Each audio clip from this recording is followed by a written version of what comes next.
LinkedIn, we are on. Good morning. Facebook is working properly. Congratulations. Good morning. We are on Rumble. Good morning. We are on YouTube. Good morning. X. We are on Instagram as we proceed. Good morning. TikTok. We are active on TikTok. And let's make sure everything is where it's supposed to be. Okay. We are here. We are going to get started in maybe about a minute. I'm going to give people a moment to get in here, and then we're going to get right to it because time is of the essence, and we are literally on the clock. Courtney, good morning to you. Good to see you as usual. Congrats on #1 gifted badge. Off top. What we're going to talk about here today is the Philadelphia Eagles. We're not talking about the NFL draft anymore, but I guess this is an NFL related topic. It's not really about the NFL. It kind of is, but it's not really. Philadelphia Eagles won the Super Bowl. My hometown team, Philadelphia Eagles, won the Super Bowl this past, it was just a couple months ago. It seems like it was a long time ago. Just this past February, Philadelphia Eagles won the Super Bowl. And as is usual tradition, the champions in the big four sports, four major sports, actually smaller sports, I guess they do it too, but the NFL, NBA, Major League Baseball, and hockey teams, usually when they win the championship, they get invited by the president a couple months later to come visit the White House and get to take the picture. And it's just an honor to go get invited to the White House and meet the president because not everybody can go to the White House and meet the president. So good morning, Carla. Good morning, Marky Man. Good morning to you all checking in over there on TikTok. So this thing was the Eagles are going to go meet the president. I think it just happened yesterday or it's been happening this week. The Eagles are going to meet the president. And what happened is there's a player on the Eagles. A bunch of their prominent players are there's skill position players, as they call them, the guys who basically mostly touch the ball, mostly black guys. So their quarterback's a black guy. Their two top receivers are black. Their running back is a black guy. And this black guy named Saquon Barkley, who's a running back for the Philadelphia Eagles. He went to school at Penn State, also where I went to school. Saquon was photographed sitting in what looked like the clubhouse from the golf course with Trump. You know, Trump golfs all the time. So Saquon, I guess he plays golf as well. I did not know this, but he plays golf. He was golfing with Donald Trump, and there was a photo out there of him sitting at a table with Trump and a bunch of other guys. And they were, I guess, news got out that this happened. And I guess word got back to Saquon, and people were wondering, what are you doing sitting at a table with Donald Trump? And Saquon, and then there was backlash. People saying, oh, well, Saquon was playing golf with Donald Trump. And a bunch of people got mad because Saquon's a black guy and he plays in the NFL for the Eagles. And I guess you're not supposed to like Donald Trump for those reasons. And he put out a post and he said, let me grab the post that he put out for those of you who don't know about this. What Saquon said, let me find this post. Saquon, because he's been trending since he put this out. So this post has 30 million views since it came out. He said, LOL, some people, and here's his post, is on X. Y'all can just look him up as first name Saquon, Saquon. He said, LOL, some people are really upset because I played golf and flew to the White House with the president. He put president in all capital letters. Maybe I just respect the office, not a hard concept to understand. Just golfed with Obama not too long ago and look forward to finishing my round with Trump, ! Now, yeah, get out my mentions with all this politics and have an amazing day. Then he put a crying face, like laughing emoji at the end of it. This post was posted at 9 in the morning on the 28th. So it hasn't even been 24 hours yet. This post already has 30 million views, 273,000 likes, 28,000 retweets, and 20,000 comments. And of course, everybody has had something to say about this. This is the reason why we're talking about it, because this is a big trending topic here today. And again, it's not really about the NFL. This is more about, I guess, more about Trump. It's more about how a lot of black folks want to gatekeep and tell black people what they're supposed to do regarding Donald Trump, how you're supposed to feel about Donald Trump, what you're supposed to do about him. And we're going to address this today to make sure that we're all clear and all on the same page. So let me introduce myself first and just tell you all what we do here for those of you who are listening to me for the first time. My name is Baldwin. Many know me as Dre all day. I'm a former 9-year pro athlete. Didn't play football, played basketball. have written 41 books, done 4 TEDx talks. I own this company called Work on Your Game Incorporated. What we do here is we help professional and service-based entrepreneurs systematize and scale their businesses to the 6 and 7 figure levels. You can learn more about that by going to workonyourgameuniversity.com. That link is in my profile on whichever app you're watching me on. We are live on TikTok, Instagram, Facebook, LinkedIn, Rumble, X, and YouTube all at the same time right now. So I have multiple cameras looking at me right now. The replays for all of these lives, if you happen to miss any or you came in the middle, the replay will be on my YouTube channel. That link is in some of my profiles. Just look me up on YouTube. I'm very easy to find. Also, again, I'm on all these other platforms. So if anything ever happens to one of them, just follow me on another one. You can catch these live streams, which we do Monday through Friday, 8 a.m. Eastern. And by the way, what I do with these is I'm going to go through my points and I'm going to say the stuff that I need to say. That's going to be the one-way conversation. Then it becomes a two-way conversation after I get done with that at the top of the hour. And that's when I'm going to read and reply to comments. So if you have a question or comment while I'm speaking, you can go ahead and post it while I'm talking, and I'm going to scroll through and get to them when I'm done. I will say a caveat: if you happen to be on TikTok, you might want to hold your question or comment until I actually start looking at them, because there's too many notifications that pop up and I might miss your comment if you post it too early. But I'm going to take questions and comments as soon as I get through my points. So let's get into this. Saquon Barkley, running back for the Philadelphia Eagles. He played for several years for the New York Giants. That's when he first came to the NFL. He was on New York Giants. He left the Giants, came to the Eagles, division rival, and they won a Super Bowl this past season. And now people are mad at Saquon, or they're claiming to be mad at Saquon because he took a picture with Donald Trump, because he played golf with Donald Trump, and just because he went and visited the White House. Because what happened is, I don't know if all of you know this story, but a bunch of players from the Eagles did not attend the visit to the White House because I guess they are, showing that they don't connect with, or they aren't going to stand next to Donald Trump. So here are the players who did not go to the White House meeting yesterday with Donald Trump: Jalen Hurts, A.J. Brown, Devontae Smith, all black guys; Brandon Graham, Darius Slay, Nolan Smith, all black guys; Jordan Davis, Jalen Carter, C.J. Gardner-Johnson, all black guys; Zach Braun, Nakobe Dean, Isaiah Rodgers, Jalix Hunt, and Josh Sweat. So there's a couple white guys mixed into there. So here's the picture of the Eagles who were remaining at the White House sitting with Donald Trump, and a bunch of them did not go to the meeting with Donald Trump.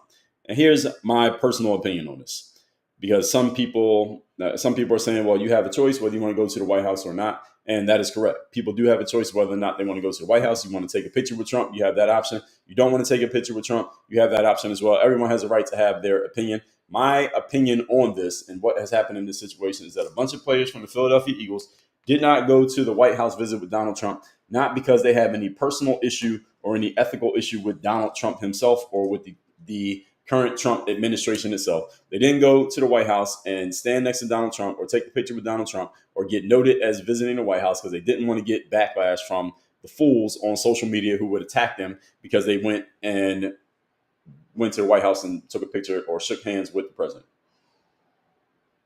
What I'm saying is, just to be clear, is that none of these players, let's just say Jalen Hurts, A.J. Brown, Devontae Smith, these are three black guys who are prominent players for the Philadelphia Eagles and very much front-facing players on the football team. Reason they didn't go to the White House is not because they have some real ethical issue with Donald Trump.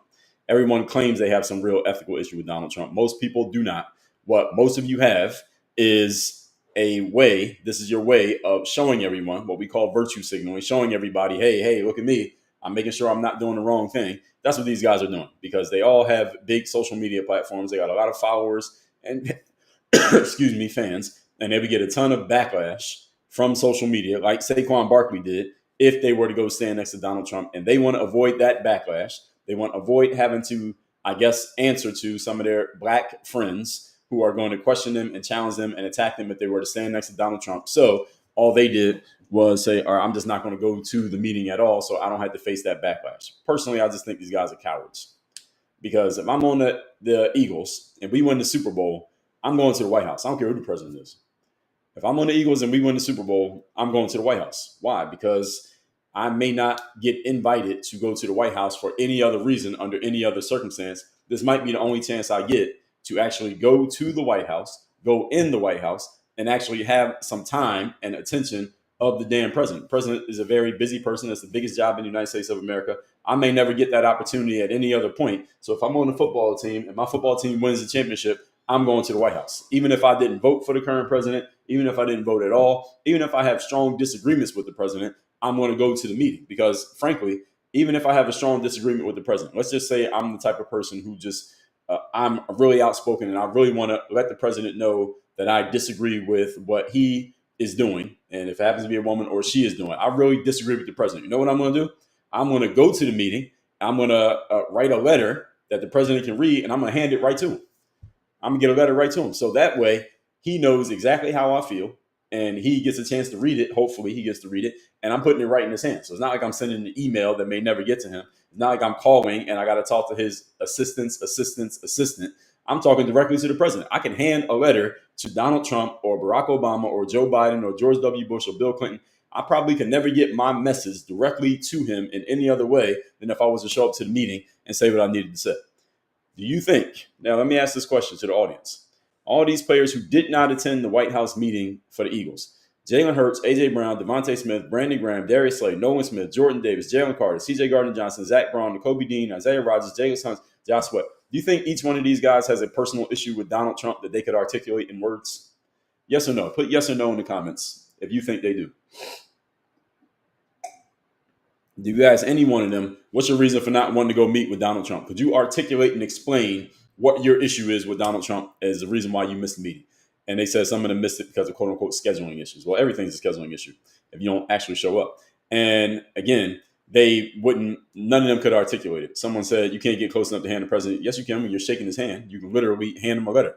You can shake his hand, you can hand him a letter. So yes, you do get close enough when you are invited by the White House to come to the meeting. Yes, you do. That's the reason why you saw Saquon Barkley literally standing next to the guy.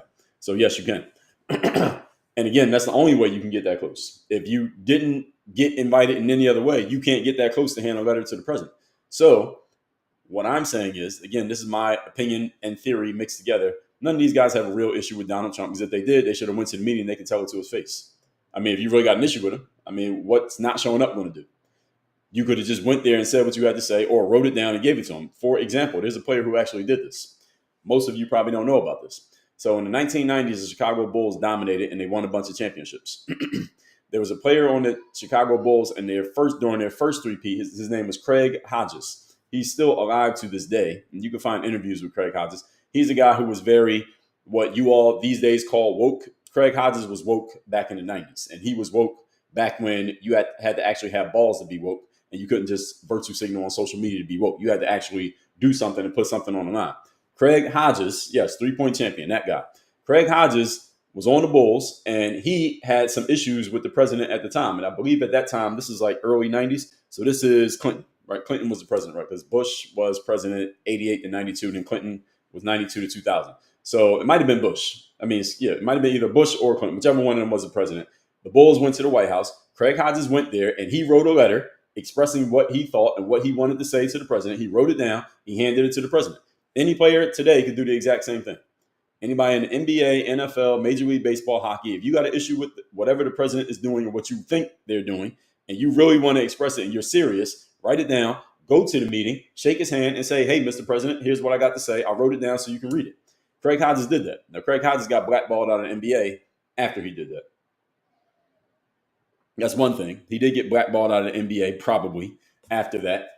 Now, was it all because of that letter? We don't know. I mean, that's the whole issue with being blackballed. You don't know exactly what it was. But Craig Hodges was well known to be an outspoken guy who would make sure that his voice was heard on certain social issues. Again, this is back in the 90s, back when it wasn't just virtue signaling on the internet, which cost nothing. It was when you had to actually put something on the line if you really wanted to stand on a point. Craig Hodges did that. And none of the players on the Eagles that didn't go to the White House this week, none of them have that type of issue. None of them could articulate their issue. All they're doing is responding to the internet and saying, well, see, look at that blowback Saquon got. I don't want that blowback. So how about I just not go to the White House so that nobody's going to talk shit about me? I believe these guys are cowards. This is just a no balls move. And again, this is just my opinion, but let's go further into it. I'm going to give you the pros and cons because there's other sides to this argument. There are people who say maybe you shouldn't go because you think Donald Trump is bad for black people. A lot of these players who didn't go are black people. Most of the blowback I see Saquon, or at least the blowback people are trying to put towards Saquon. I don't think he's receiving it, but most of the blowback people are saying about Saquon is all about, well, you're black. It's not Donald Trump's a bad person. It's black people saying Saquon, you are black. Therefore, because you're black, you are supposed to do these things, have these opinions, have these beliefs, and you're not allowed to do these things, have these opinions, and have these beliefs just because you are black. All right, this is a falsehood and this is a false frame that I completely reject. And it doesn't matter what color you are. Your attitudes, behaviors, and beliefs are not controlled by your skin color. They're not dictated to you by your skin color. Just because you're black does not mean there are certain things you have to do and there are certain things that you can't do. If you are black, that doesn't mean that you have to go and vote for or vote against Donald Trump. And it doesn't mean that you can't go take a picture with him. He invites you to the White House. If Donald Trump invited me to the White House, I'm going and I'll take the picture. And what? People are going to push back on me. Oh, you're black. You're not supposed to go to the White House because Donald Trump is doing terrible things to black people. Like what? I'm black. What's he doing? If he's doing terrible things to black people, then that means I should be affected and I should know about it. What are they? What are these things? I asked this question on social media yesterday when I saw somebody saying this stupid shit. And I said, what are these terrible things that are being done to black people? And somebody responded by saying, do your research. That's what they said. They said, do a little bit more research was the response that somebody gave me. Well, here's the thing. If something terrible is happening to me and I'm being attacked by the presidential administration, I shouldn't have to research to know what's happening. If you're attacking me, I should know about it. I got to do research to find out that I'm being attacked. That doesn't quite make sense. I mean, if I'm being attacked, I should be able to feel it, sense it, know about it, hear about it, see it. Something should be letting me know if I'm being attacked. If I got to do research to find out that I'm under attack or I'm being attacked by the presidential administration, maybe there's not that much of an attack happening. That's the way I would look at it. But people say, do your research. That just means they don't have an answer. Anybody saying, do your research or go read up more or you don't know, they're offering these passive responses, but they're not actually answering the question because they don't have an answer to the question. And a lot of people, and I'm holding black people to account on this, and I'm sure some black people who have something to say about this. When we get to the comments, I will address you. Hopefully you have some substance to bring to the table. They give you these passive comments like, do your research, or you just don't know, or they'll call you some kind of name, do some kind of ad hominem attack, but nobody actually answers the question. What is Donald Trump doing to black people that me, as a football player playing for the Philadelphia Eagles, me not showing up to the White House is going to affect that issue? How? What exactly am I going to achieve? Okay, I didn't go to the White House. I'm the quarterback of the Eagles. I'm black. I didn't go to the White House. Okay. Did that stop the attacks on black people? Did it solve the problem? Remember that we're in a performance and results-based business, ladies and gentlemen.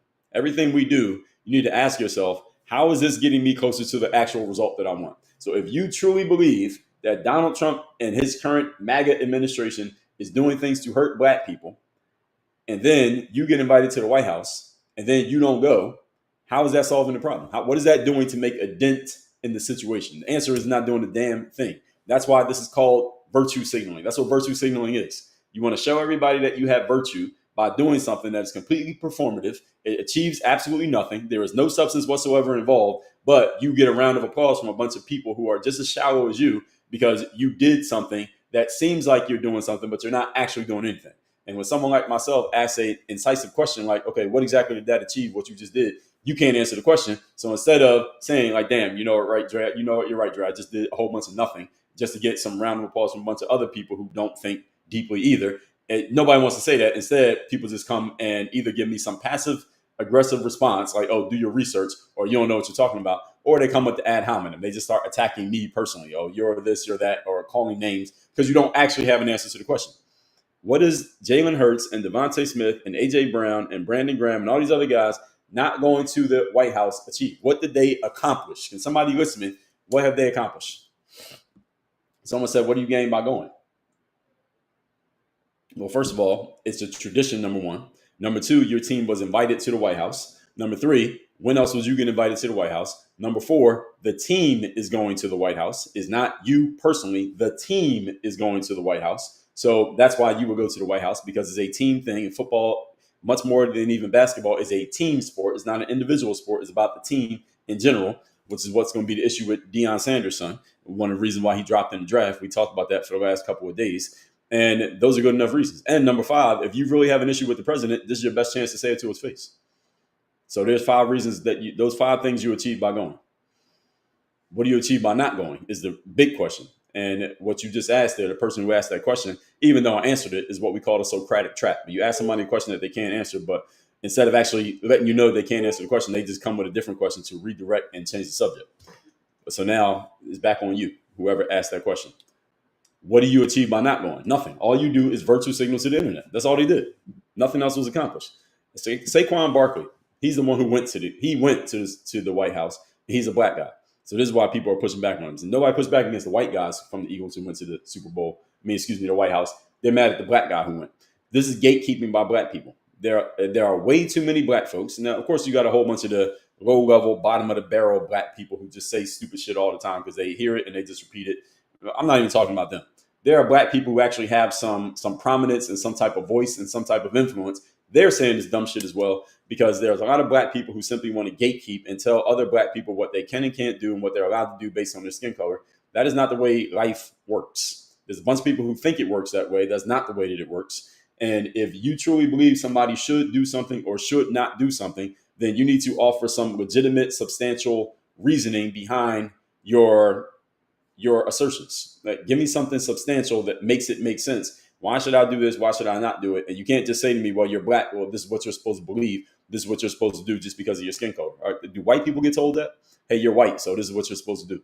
Hey, you're Latin, so this is what you're supposed to do. You're Asian, so you got to do this. You follow this religion, so here's what you have to do. Only black people do this and actually get away with it. Maybe a white person might say it as a joke, and you might say it to a white person as a joke, but it's not like said seriously. Is it ever said seriously in any other culture? Any of you who's not black, please answer this question. Is it seriously talked about in any other culture? Hey, you're white, so this is the way we do things. Usually, if it's being said, it's said you're doing this because you're part of this family, or you're part of this community, or you're part of this environment, or you come from this type of background. It's not just because of your skin color. It's because of these are the standards of people like us do things like this. But it's not about a color. Only black people do this. Only black people say this nonsense. Oh, you're black, so hey, here's the rules. Here's the rules you got to follow. And if you happen to go against the rules, you see what happened to Saquon Barkley. He's getting a ton of, again, it's not him. He's not getting it. I don't think he's seeing it. But there's a ton of blowback being sent in his direction today and yesterday because he did the thing that allegedly, according to black people, quote unquote, you're not supposed to do, which is stand next to Donald Trump and take a picture with Donald Trump. Son, I'm recording. You can't wait, I'm recording. What did you say? Do you see the rubber bands? What rubber bands? The rubber bands that they just have around his waist. Did you get it from me? Yeah. No. No? Then I don't have it. No, I don't have the rubber bands. I'm recording though. You want to join my recording? No. Okay. I said I didn't like it. Okay, I'll see you later. Okay, so Saquon Barkley, grown man, he can associate with whomever he wants to. Not literally, but logically, most of you understand that. He can associate with whoever he wants. He doesn't owe anyone an explanation regarding who he spends time with. He gave an explanation. It was kind of an explanation. What critics say, here's what people say, because I'm going to throw a bone to those of you. I'm going to throw a bunch of bones to a bunch of you who may be against the concept of what I've explained here so far. Critics say that Saquon's a public figure, that Saquon has an audience. He has a bunch of fans. He is influential because he's a well-known football player. And with that platform, he has a responsibility about which he needs to be mindful of how his actions reflect on himself and his supporters. Who agrees with that? Put yes in the comments if you agree with that. That because he has a big platform, because he's a public figure, because he's known, because he's black, because he has all this influence based on his football accomplishments, that he needs to be mindful of how his actions may reflect on people who are following and listening to him. Some people believe that, right? Okay. Now, here's what I think about that. I understand that some people do believe that position. There are people who do believe that. Maybe not most of you are in here, but I'm sure there are some who do. Here's the thing. All right, here's the thing. Is that is often used by people who are trying to control you by that's an emotional manipulation is what it is. It's called emotional blackmail is what it is. It's emotional blackmail. I've had people even say things like that to me. That, hey, you have an audience and you got a bunch of people following you. So you saying this thing or you doing this thing is bad because you may be influencing other people to say and do the same thing. Well, let's talk about that. Mofo, the reason I'm saying it is because I believe it. So I'm completely okay if this influences other people to see things the same way that I see them. If I didn't believe it, I wouldn't be saying it. So Saquon Barkley going to the White House and people saying, well, he has a platform, so he should be careful what he does because it has influence on other people. I think that's the fucking point. Is he's showing people, hey, I am a football player. I'm black. A bunch of black people don't want to stand next to Trump because they don't want to get blowback. I'm showing you that if you're black, you can stand next to Trump and you can laugh at the blowback, and that's completely okay. There's nothing wrong with that. But people try to emotionally manipulate you by saying, well, you're doing something wrong. And because you got a bunch of fans, let me tell you what to do with your fans. I can't tell you how many times I've had somebody who has no audience whatsoever try to tell me what I'm supposed to do because I have an audience. And I'm like, mofo, what the hell do you know about having an audience? What do you know about what to do with an audience? You ain't got one. So who are you to give me advice on that when you don't even know what it feels like to be in this position? It doesn't make any sense. But people say this all the time because they feel that they're on the moral high ground. And this is the thing when it comes to anything involving Donald Trump, is that all the people who don't like him, they try to occupy the moral high ground position. Y'all don't know what that means. The moral high ground is when you say, well, Donald Trump's a bad person. He's a terrible person. He's a negative person. And because of that, anything that I say about him is okay because I'm a good person and a just person and a virtuous person. So anything that Donald Trump does is down there on the bottom. Anything I do is up here on the top. And then they'll use that position to say whatever they want to say about Trump and anybody who decides to stand with him or say anything positive or even neutral about him.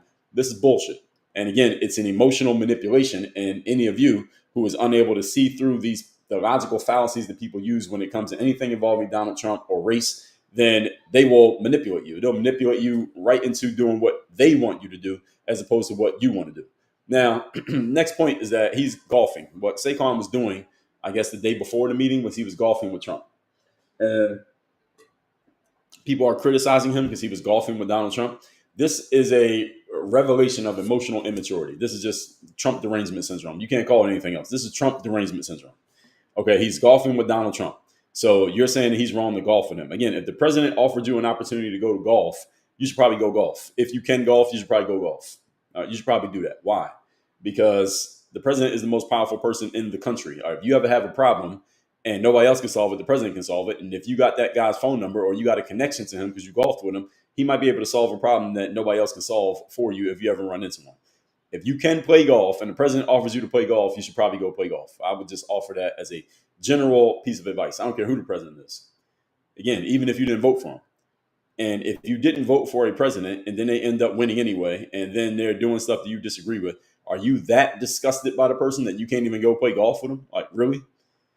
This is Trump derangement syndrome. Now, how deranged are you? How emotionally unstable are you that a president who won through a democratic election process, won the election, you didn't vote for that person, you didn't like that person, and they invite you to go and play golf and you won't do it? They invite you to come meet them and shake their hand, you won't do it? You could tell them, again, all your problems right there to their face.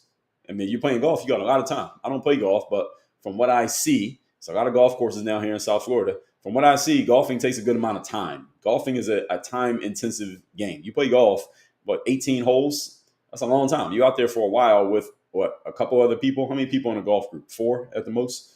I think it's 4 at the most. You get a lot of FaceTime with those other 3 guys. So whatever you got to say to them, you can say it right there on the golf course. You can get a whole bunch of your thoughts out of your head and into the ears of another person if you're golfing with them for a couple of hours in beautiful South Florida weather. Again, if these guys actually had something to say, they would have been at the meeting. So even if Saquon, I don't know who Saquon Barkley voted for, and frankly, I don't care who he voted for. Even if he didn't vote for Trump, let's say he did not vote for Trump. Standing next to him, some people say that could be looked at as tacit approval of Trump, or you are, quote unquote, I saw somebody say he was enabling Donald Trump. How the fuck can a football player enable the president? That doesn't make any sense. Somebody explain that one to me. You're tacitly approving Donald Trump by standing next to him. How can a football player approve the president? I think it's actually the other way around. The president approves you. You can't approve the damn president. We already approved the president in November. That's how he became the president. We approved him by voting for him. All of us voted for him. Even if you didn't vote for him, you voted for him because you voted for the person who lost and he still won, so you voted for him. Everybody voted for Trump. If you're an American citizen, you voted for Donald Trump. Okay, whether you actually cast a vote with his name on it or not, you voted for him. So you can't approve him. He approves you. People are like, oh, Saquon is tacitly approving Donald Trump. What? What is a football player going to do? What does a football player have? How does he have any influence whatsoever over Donald Trump or any president? Barack Obama, Joe Biden, name somebody. It doesn't matter. That point doesn't even make any sense, but you see people saying this nonsense. And again, when you combine, you get this gumbo of racial idolatry, which is people basically saying my race is the most important part about me. That's called racial idolatry, mixed with Trump derangement syndrome and mixed with social media, which has no accountability, and you get rewarded for just saying shit that gets people excited. These are the kind of concepts, these are kind of nonsense concepts you hear people saying or you read people saying. the optics argument. People say, well, the optics of this whole thing. You're standing next to the president, and he's a bad guy, and he's xenophobic, and he's deporting people, and he's deporting 2-year-old kids, and y'all know all these things they're saying about him. This optics argument, this is all based on perception, and they say perception can be manipulated depending on who controls the narrative, and people are saying that Saquon's being used. That's what they're saying. I saw a black person say this. There's more than one person who said this, but I saw at least one time. They said that Donald Trump, because they posted the picture of, well, Saquon, maybe Trump posted the picture of him standing next to Trump. So Trump sitting in his desk at his desk in the Oval Office, and Saquon standing behind him. Same picture Trump takes with damn near everybody. He's either sitting down or standing up. It's the same picture.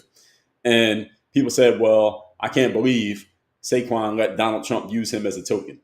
Oh, interesting. He used him as a token. Okay. Here's my question. If you took a picture with Barack Obama, was he using you as a token?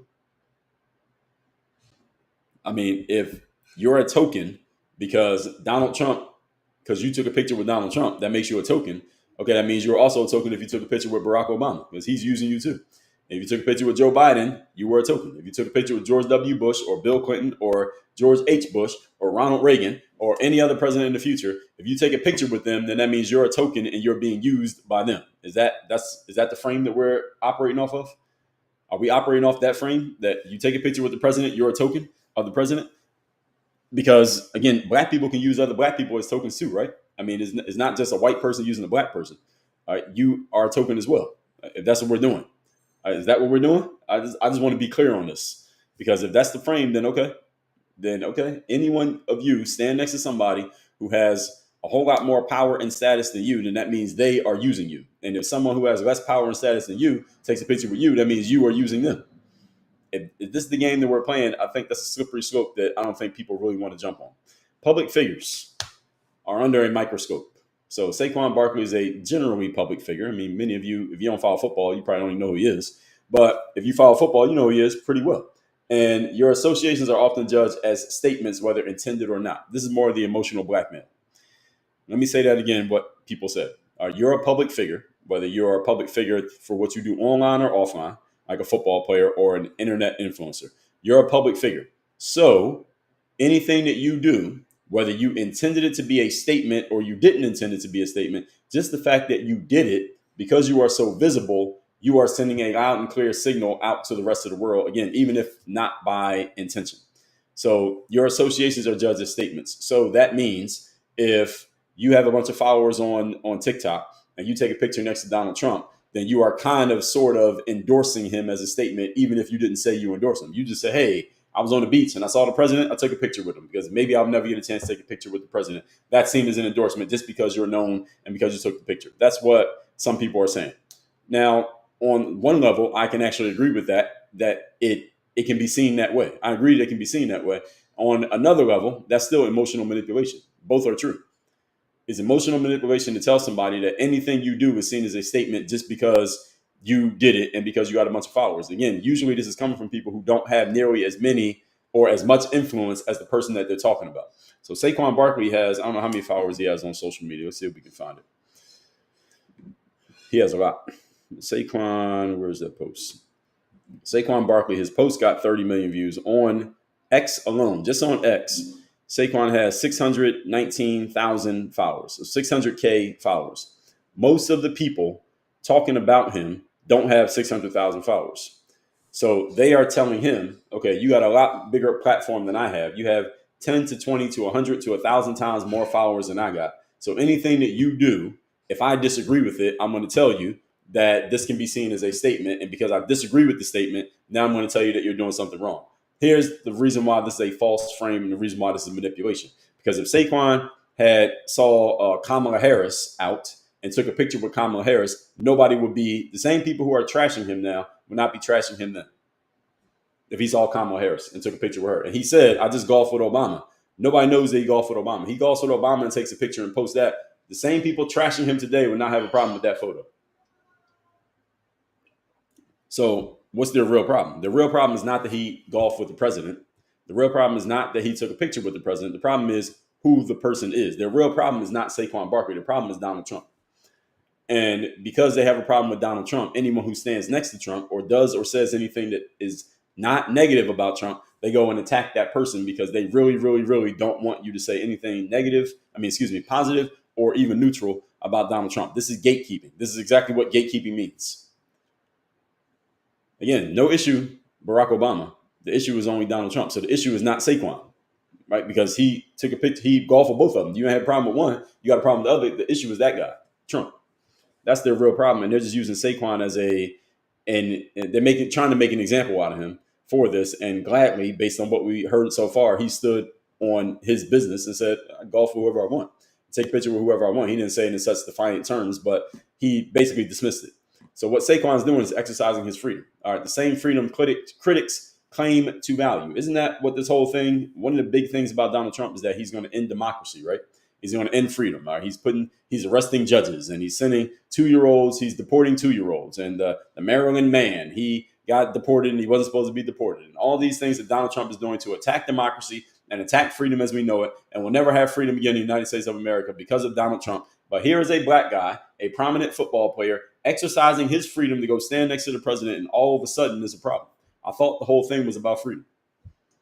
So see, here's the thing. People want freedom and they preach about freedom until someone uses their freedom in a way that you disagree with. Understand, folks, the third law of economics is that everything has a cost.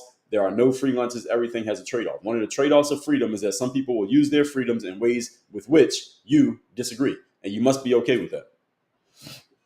You have to be okay with that. These people are on the internet talking shit about Saquon Barkley for standing next to the president. They are using their freedom of speech to say what they want to say. I vehemently disagree with their perspective, but I'm not mad at them for having that perspective. For one, it provides material for me. Now, I'm talking about this because of the nonsense I saw them saying. They're providing material for me. So I appreciate them for using their freedom. Secondly, I understand. I'm disciplined enough and mature enough to understand that we want people to use their freedoms in ways that are disparate from each other, because if everybody was thinking the exact same way, we wouldn't need humans. We'd just all be AI robots and all be replaced by computers within the next year. It wouldn't even take 50 or 100 years. We would all easily be replaced if we all thought the exact same way, because computers are more effective and efficient than all of us, if all of us are the same. We want people to have different opinions. We want people to have different views. We want there to be Democrats and Republicans. We want there to be a left and a right. There needs to be a yin and a yang, because if any group or entity has everybody thinking the exact same way, again, that entity is unnecessary. If they don't have any pushback, if there's no equal and opposite force through the laws of energy, then we got a problem. All right, that would become a bigger problem. So what a lot of people need to do is grow up and get more mature and understand and accept that the freedom that you have to criticize a person also means that they have the freedom to do the thing that you're going to criticize. And you're not criticizing them. If you're going to criticize somebody, criticize them because we need this healthy back and forth. We need this. We need the healthy back and forth. I'm sure there are some people waiting in the comments when I get around to the comments, they're going to disagree with the things that I'm saying here today. I welcome the disagreement, because if all I was doing was talking to a bunch of people who agree with every single thing that I said, then it wouldn't be that interesting of a discussion, if we're being honest. It wouldn't be that interesting if everybody agreed with me. And if I was just telling you things that you already believed and I didn't have anybody saying something that I thought was nonsense for me to push back against, then I probably wouldn't be as activated to talk about it, because everybody already thinks that. So I wouldn't be adding anything to the conversation. So I appreciate these people who I see saying nonsense, because it provides material for me to correct them on their bullshit. And they will think that they're correcting me on my bullshit. And we need that. That is the freedom of speech. We need that discourse. If that discourse goes away, whatever replaces it, we're going to have a problem. It's going to be a bigger problem than what we have now. If you think there's a problem now, it'll be even worse if everybody's in the same spot. Now, this is the same thing I say to people who are highly engaged in politics, which I'm not, which is absolute power corrupts absolutely. So if you're a Democrat, you don't want the Democrats to win every election. You don't want that. If you're a Republican, you don't want the Republicans to win every election and never have a chance to lose to the Democrats. You do not want that to happen. Because if that happened, that party that has absolute power and they know that they can't lose, they're going to become corrupt. And the same party that you were cheering for, they're going to start coming after you. You don't want that to happen. All right, that's called dictatorship. And there's a reason why we have this constitutional republic in the United States of America, is because there's the back and forth. Each side can win. So one side wins, the other side wins. You notice that you never have like 10 straight Democrats win the presidency or 10 straight Republicans. It doesn't happen, because the margin for victory is so small that either side can win every time. So neither side should ever want to just dominate. And this is the reason why some of you should be happy that the current administration is doing the deportations, because we don't want all those people who came here without proper documentation to become citizens, because that might start giving Democrats a majority that cannot be beaten, and that's not supposed to happen. That's an unnatural way of doing it. And again, even if you're a Democrat, you don't want that. Trust me, you don't want that. If you want to see what happens when that happens, go look at other countries where they have dictatorships. Do you want to live in something like that? Probably not. All right, which is why you live here in the United States of America, because it's a whole different ball game. We're not even going to go too deep into that one. But basically, we're talking about freedoms. Everyone has their freedom of speech to say what they want to say. And if you disagree with it, then that's the reason why we have the open marketplace of ideas. That's the reason why we have social media. Social media has flattened the playing field for everybody to say what they want to say. And you could basically say it to whoever you want to say it to. Now, if they're going to actually see it or respond to you is a different story. But you have the freedom to say whatever you want to say. And if people want to hear it, then the marketplace will respond. If people don't want to hear it, the marketplace responds. But everybody has the freedom to talk. No one's speech is stifled in terms of just generally being able to get your point across. Maybe you get kicked off one app, you get on another app. I told you I'm on 7 different apps. So if I get kicked off one, I'll get another one. But I'm not blocked from saying what I want to say. And I have the freedom of speech to make my point, and you got the freedom of speech to make your point. And we can directly disagree on our points, but I'm not going to block you from saying what you want to say, and you shouldn't try to block me from saying what I want to say, because we need the discourse. So Saquon doing what he's doing, people are talking as if they want to block him and stop him from doing it, but they should actually be happy. And what they should do is say, Saquon, you know what? I didn't vote for Donald Trump. I'm not a fan of Donald Trump. I don't really like what his administration is doing, but I saw that you went and golfed with him and you took a picture with him. Let me ask you, how do you feel politically about Trump? Are you a fan of his? Did you just do it because you just wanted to get the opportunity to go to the White House? Are you a fan of him politically? Because I really disagree with him. So I want to know where you stand on it. And I just want to find out where you're at when it comes to it, now that I've told you where I'm at. Then you can have an open conversation. See, if everybody on the internet came to him with that, then he could get on a live stream and tell you what he thinks. But now, since everybody's coming at him and they're attacking him on a personal level because he's done something that you disagree with, well, where's the conversation going to go? Where do you go in a conversation when a bunch of people start attacking you on a personal level? They're not even attacking any of the substance of what you've done. They're attacking you personally because they simply are mad about what you've done. Are you looking to have a conversation with that person? Would you have a conversation with somebody who's doing that to you? Most of you would not. You would block that person. You would mute them. You would not answer their calls. You wouldn't respond to their text messages, and you get a restraining order against them if you could, just to keep them away from you, because you don't want that negative energy in your face. So again, if you disagree with somebody, what you should do is get curious and find out why they have the position that they have, instead of just immediately going on the offensive and attacking them simply because you can't control your emotions enough to just say, okay, I disagree with this person, but let me find out where they're at, and I can share with them where I'm at, so maybe we can get on the same page. But again, I dream. Next point is that Trump has a polarizing history. I think we all can agree with that. He has a polarizing history. So some believe Saquon's appearance could alienate fans, hurt his possible endorsements, and create unnecessary controversy. Again, this is another emotional manipulation. I generally think that those things are possible. Could some fans be mad at Saquon Barkley because he stood next to Trump? Yes, I bet some of them are mad right now. They stood next to Trump, so they're mad about it. Is it possible that he could possibly lose some endorsements because he stood next to Trump? Sure, but I think whatever endorsements he loses, especially if it becomes public news, he'll get 3 more endorsements from people on the other side of the conversation. So it actually is not going to hurt him. And it could create unnecessary controversy. I don't like this framing, unnecessary controversy, because controversy only happens when people disagree. And if you just shut the hell up about me doing what I want to do, which is visiting the president who invited me to the White House, then where's the controversy? Controversy is just the fact that you're mad about the fact that I accepted the invitation. So the controversy is coming from you, not from me. I didn't create controversy. If I play for the Super Bowl winning team and the president says, come to the White House and shake my hand, and I go to the White House and shake his hand, where's the controversy? There's no controversy. Everybody does that. Every team that wins a championship in professional sports goes to the White House and takes a picture with the president. I didn't create a controversy by accepting the invitation. The controversy is if I don't accept the invitation, or the people who get mad at me because I did accept the invitation. You are creating controversy, not me. So don't put it on me. Again, this is the emotional manipulation. We call this emotional blackmail.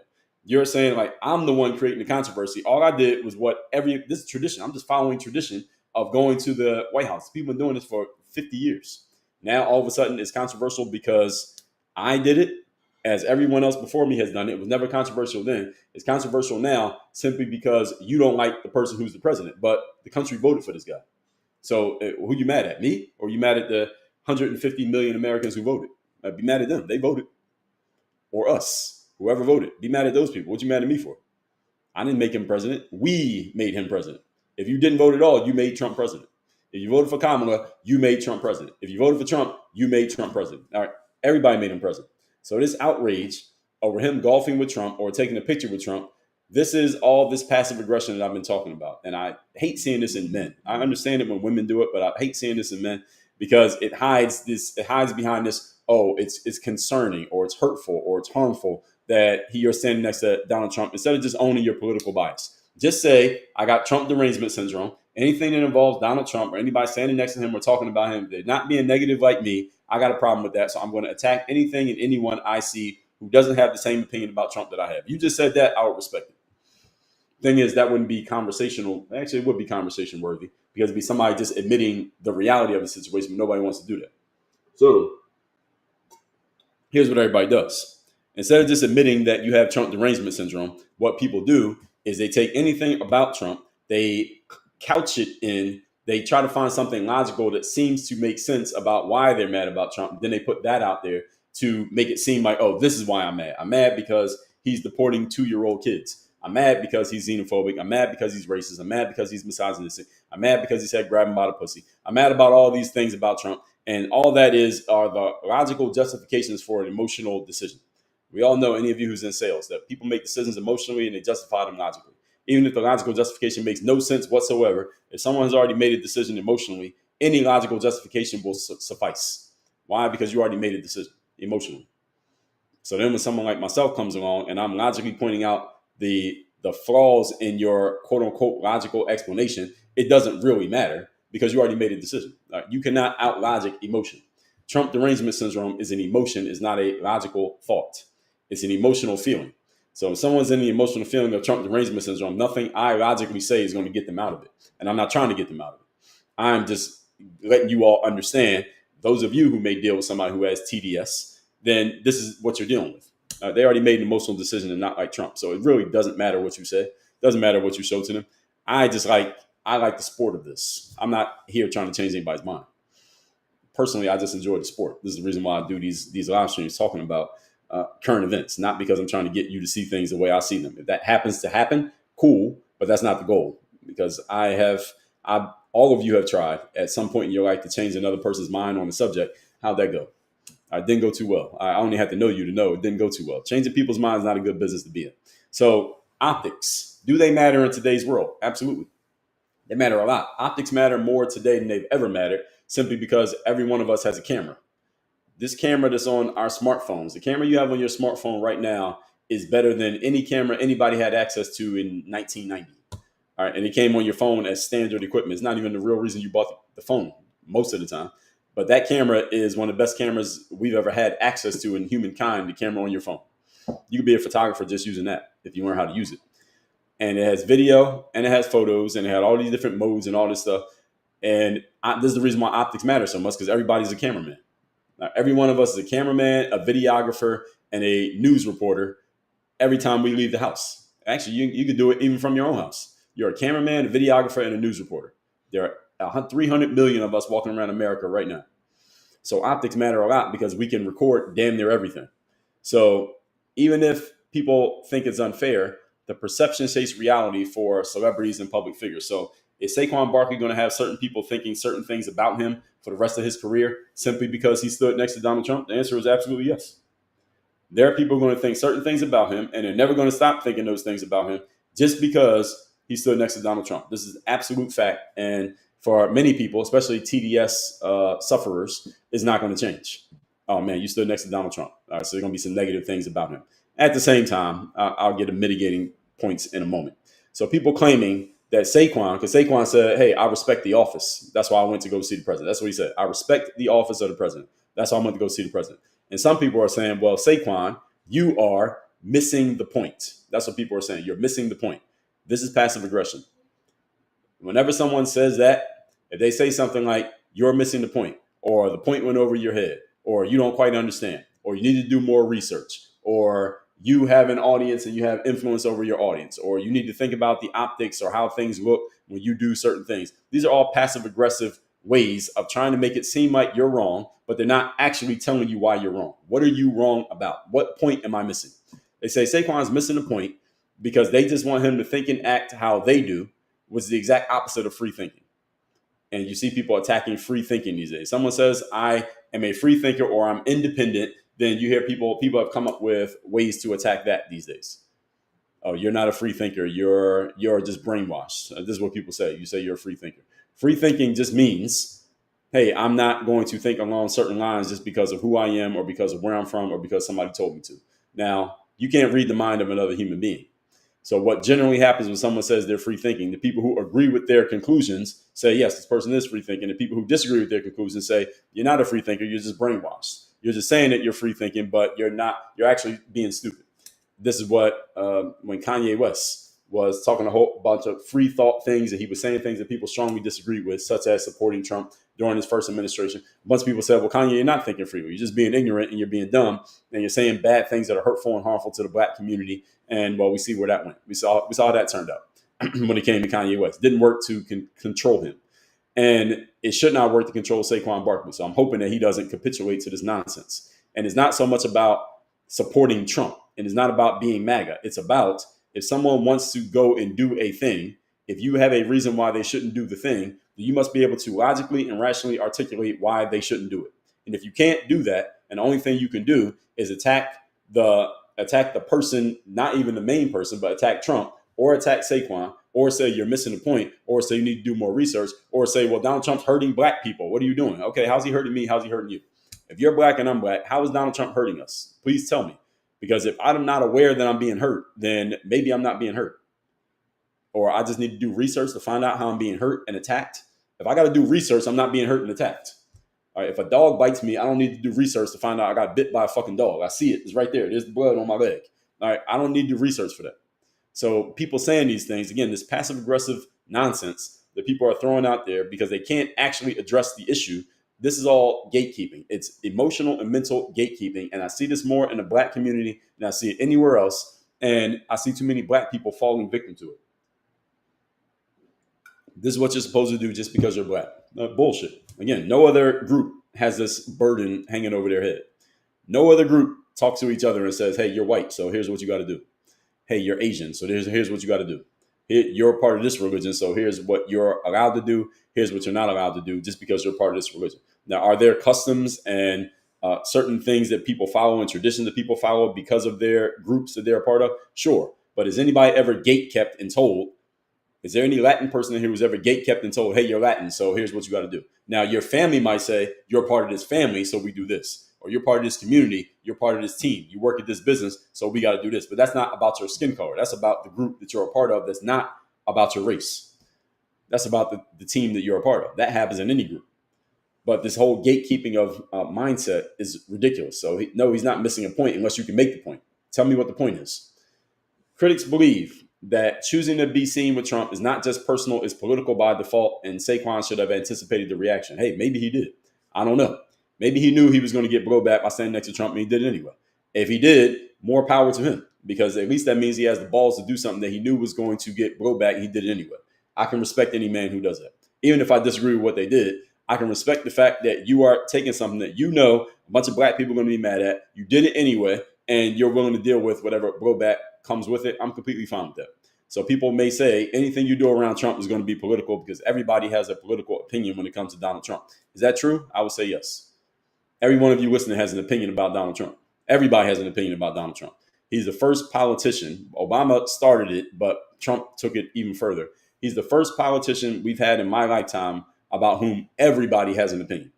Obama, there were people who really didn't have that much of an opinion. People started to have more opinion when he won, but it became way bigger when Trump won. But before Trump, people knew politics existed, but were really generally indifferent.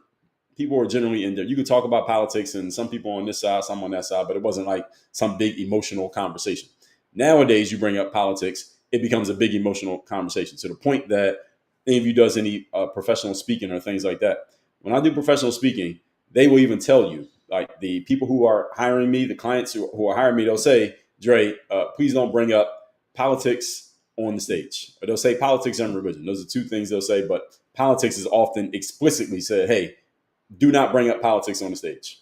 Why? Because people get so emotional and triggered over politics these days, and that's only because of the arrival of Donald Trump. So should Saquon have possibly anticipated this? Sure. But does that make him wrong for doing it? No.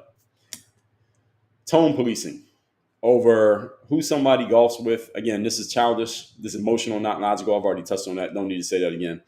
Every public move that, let's say, Saquon makes or any public figure makes is going to be judged. And being toned out to that reality can create bigger issues down the line, maybe. But again, this is another emotional argument that some people make, but I got to throw it out there because I'm trying to give you all the pros and cons. No crime is committed here. All this guy did, a football player, got invited to the White House because he won the damn Super Bowl, went to the White House, which I say any athlete who wins should go to the White House because you might not get invited to the White House for any other reason. And you damn sure may not get to shake the president's hand for any other reason in an intimate setting that there's a limited number of people and you're one of the people who was literally invited. It's not like you were some random straggler. Your team got invited. There's a meeting on the president's schedule to meet with your team for the game. All right, I would take advantage of that. I don't see why somebody would not take advantage of that because you want to capitulate the social media, really, versus the social media versus the White House. Really, who has a kind of, this is a tough decision for you? Going to the White House, which you may not get another chance to do versus people talking good or bad about you on social media. Social media will always be around. There's always going to be somebody saying something. How is that even a challenge for you to come up with an answer to that question? And a public figure ignoring how the majority of your audience may feel, some people say that could erode trust, loyalty, and support. I completely disagree with this. If you're a football fan and you're a fan of the Philadelphia Eagles, we got any Eagles fans in the comments in the chat here? If you're a Philadelphia Eagles fan, you are not going to cheer any less. You're not going to go to fewer games, and you're not going to throw away any of your Eagles gear or your Saquon Barkley jersey just because he went and met with Donald Trump. Now, you might feign that that's what you're going to do. You may virtue signal to the internet that that's what you are going to do, but you know you're not going to actually fucking do that. So please miss me with this childish nonsense that you're going to stop being a fan of the Eagles or stop being a fan of Saquon Barkley. He just won the fucking Super Bowl. So you'll be right there at the game this upcoming season like you were at the game last season, even though you may disagree with what Saquon Barkley did by going to visiting President Trump. All right, sounds good on the internet. Doing it in real life is a whole different story. All that said, let's open the floor up for discussion. I do need to take a restroom break, so I'm going to give you all I'm going to give myself a 90-second break here, but let's see, what can we play?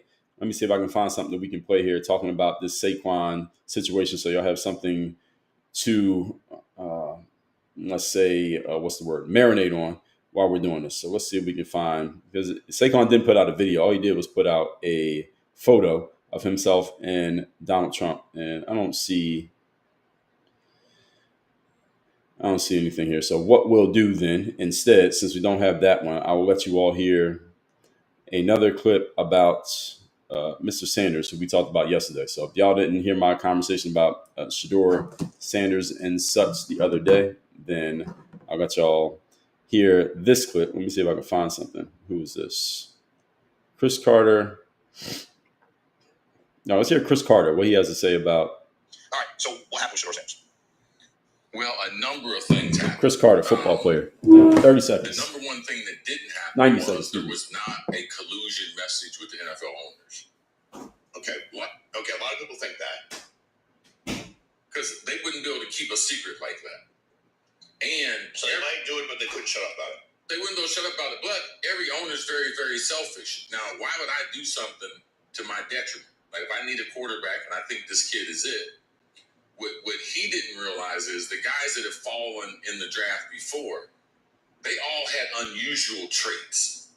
Like, they had some superstar qualities to them. Now, some other things happened that made them fall, but Shador and his family, they overplayed their hand. Them thinking that he was in the same evaluation mode as Eli Manning, they didn't play that right. Them trying to narrow the teams that he was going to go to, that didn't do right. Not working out at the combine, that wasn't the right thing. His interview process, obviously he could have done a lot better in that. Mm-hmm. A lot of people left that meeting, felt he was very, very entitled. Which meeting? Like, because they said Brian DeBall, Giants coach, had said he didn't like the meeting.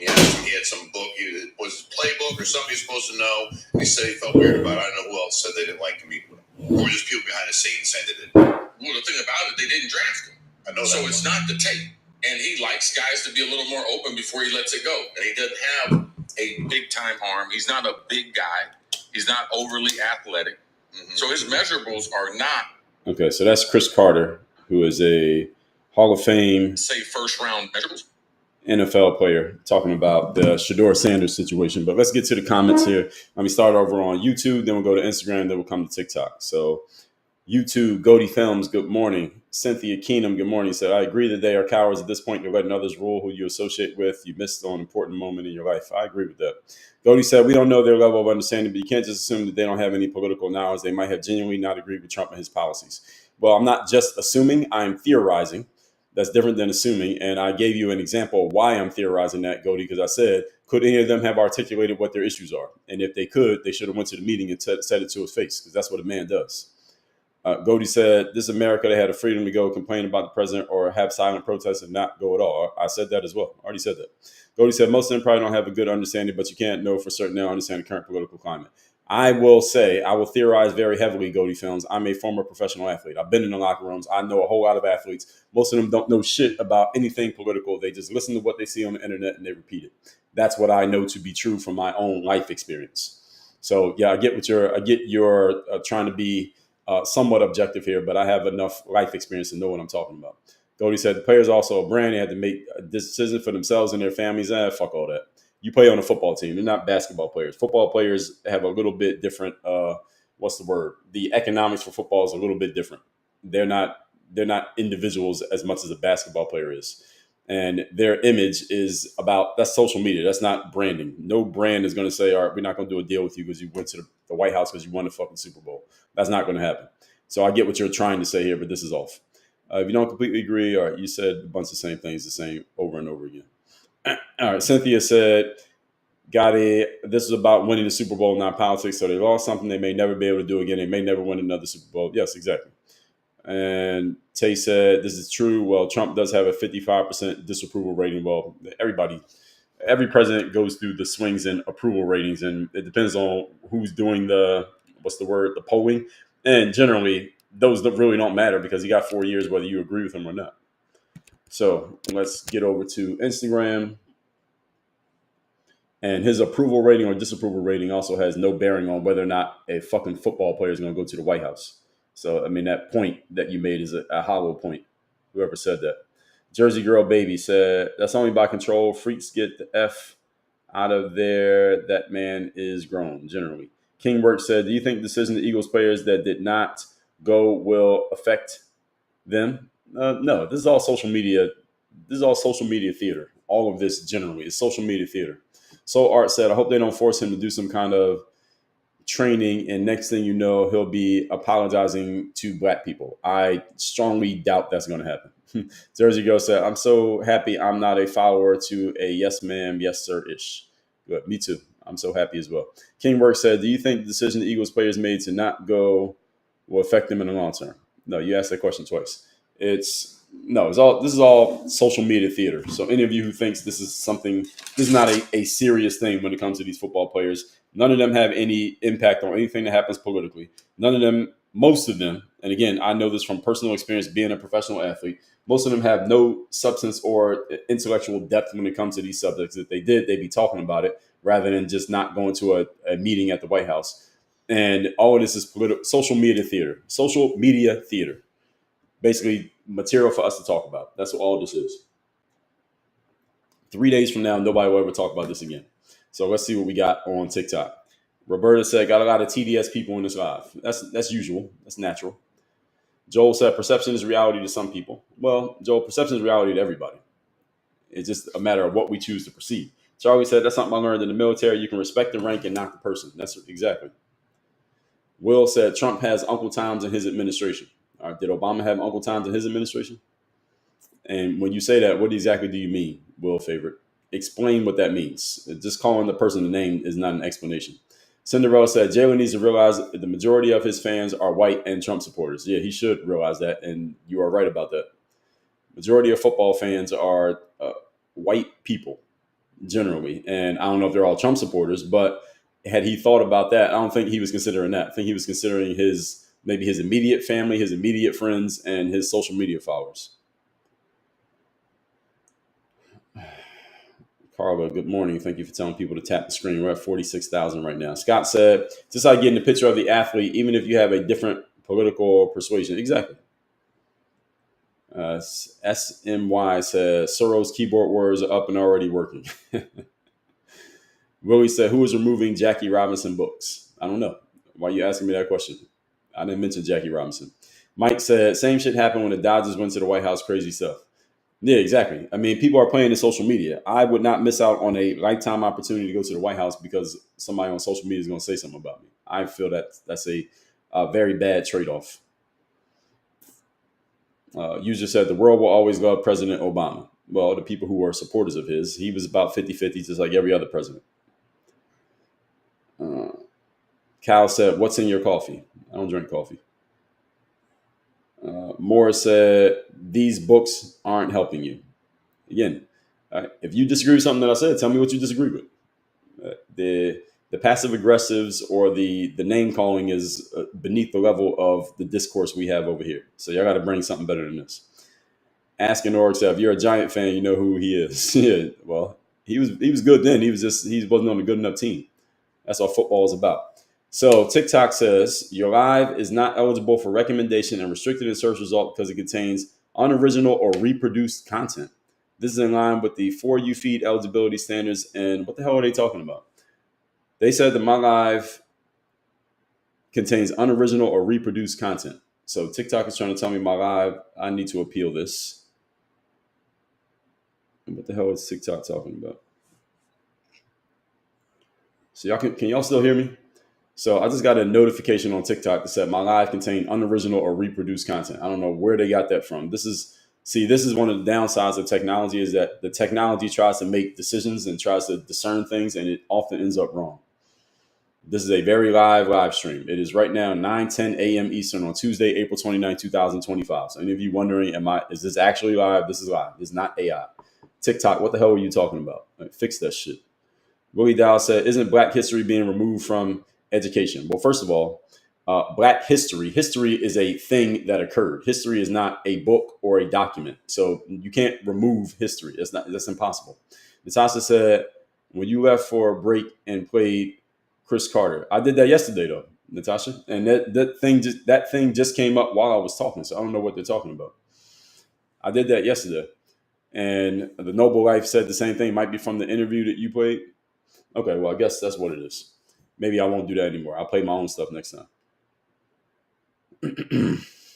But I did that like 2 or 3 times in the past, and they didn't do that. So I don't know what the thing is. Maybe I got to play a video that was just for social media and not from like a podcast or something. Maybe that's it. But all right, now we know. So Ocean said, then conservatives would trash him.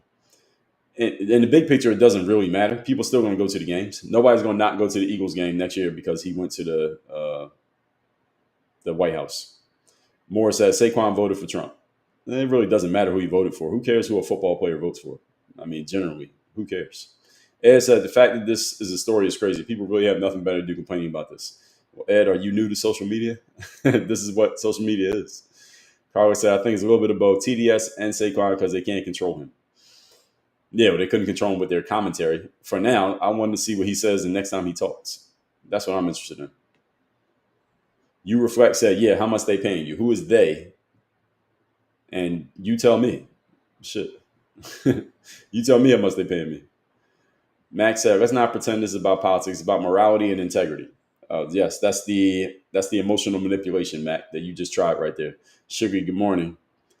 Chris, thanks for the heart and joining the team. Lahek says, it's getting more difficult to gaslight people. The internet exposes the ridiculous arguments. Now, generally, that's correct.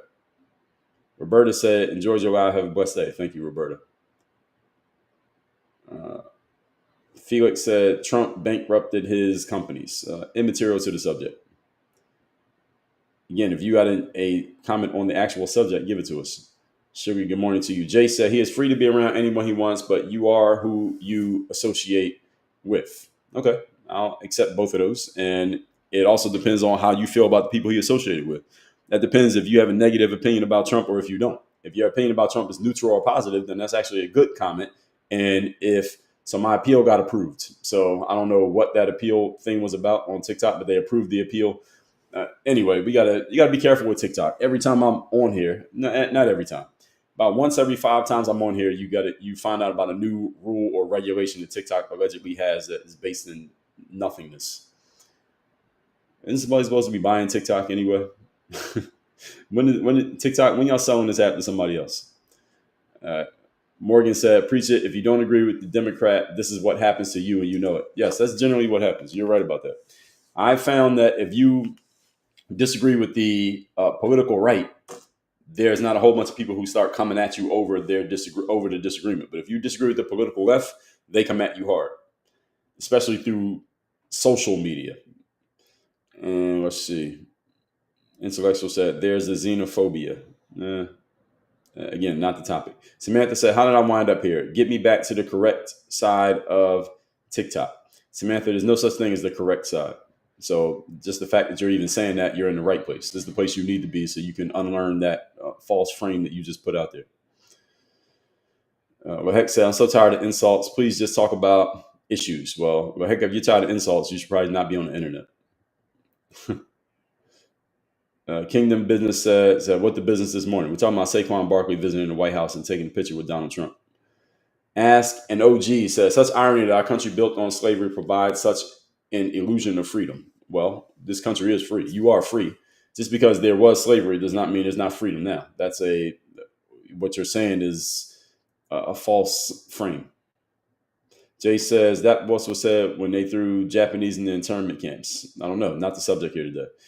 Many of you are throwing out things about Trump that have nothing to do with the subject itself that we're talking about here today. That's the whole point. Terry, Boston Mom says, "Seems to be about 90% of the way people are acting today." Yeah, pretty much. Felix said, "What about J6? Not the topic." Mo Riar said, "Just how delusional are you, Bud?" Again, what are you disagreeing with? Tell me the disagreement. Articulate your disagreement if you have one. That's what I'm asking. Articulate your disagreement. Articulate. Do y'all know what that word means? Let me get a definition of the word articulate. Because it seems like many of you are, I'm getting a whole lot of passive aggression here. I'm not a fan of passive aggression, folks. I respect direct aggression. Meaning, if you disagree with something that I said, tell me directly what you disagree with rather than a passive aggressive comment. Articulate, this is the adjective. I want the verb.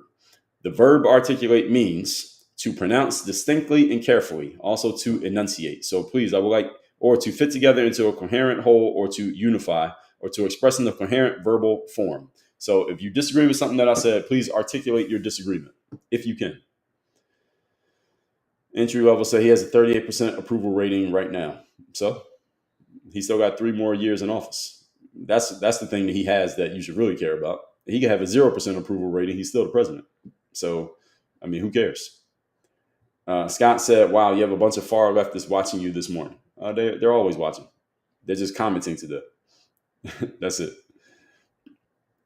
Tony said, "I'm mad at the people who voted for a fascist." You're going to be mad for 4 straight years? I would suggest you do some meditation or some yoga. Being mad for 4 years straight is probably not good for your long-term health. Entry level said he's deporting documented U.S. citizens. All right, call the cops. All right, posting it on TikTok ain't going to change anything. If you really believe that to be true, call the cops. Traditional said, "Nor hockey teams or baseball teams because there are no black players." Well, there are a few, but you're right. Generally, you're right about the direction you're going. Let's see. La Yanez said, "Trump is racist point blank. He is the deranged one, not complicated, but get the likes." Well, first of all, racism is a way of thinking. It's not an action. So if you're going to accuse somebody of being racist, then your frame is off just by the fact that you're doing it. The only way somebody can be asserted to be racist is if they actually say, "Yes, I do believe that one race is superior to the other just by virtue of the color of our skin." I never heard Donald Trump say that. I've actually heard him say the opposite, that he's not racist. But if you're going to assert that he's racist, you can't say that it's not complicated and point blank. But just because you said it does not mean that it's true. And again, for anyone who wants to say something like that, please raise the level of the level of discourse that we want to have in this live over here needs to be a little bit higher level than what you just did. All right, this is high school level. I'm not in high school. TDS Cam in Town said TDS is because Dems lied about Trump, just like they lied about Biden being of sound mind. Well, that's part of it. People had TDS before that.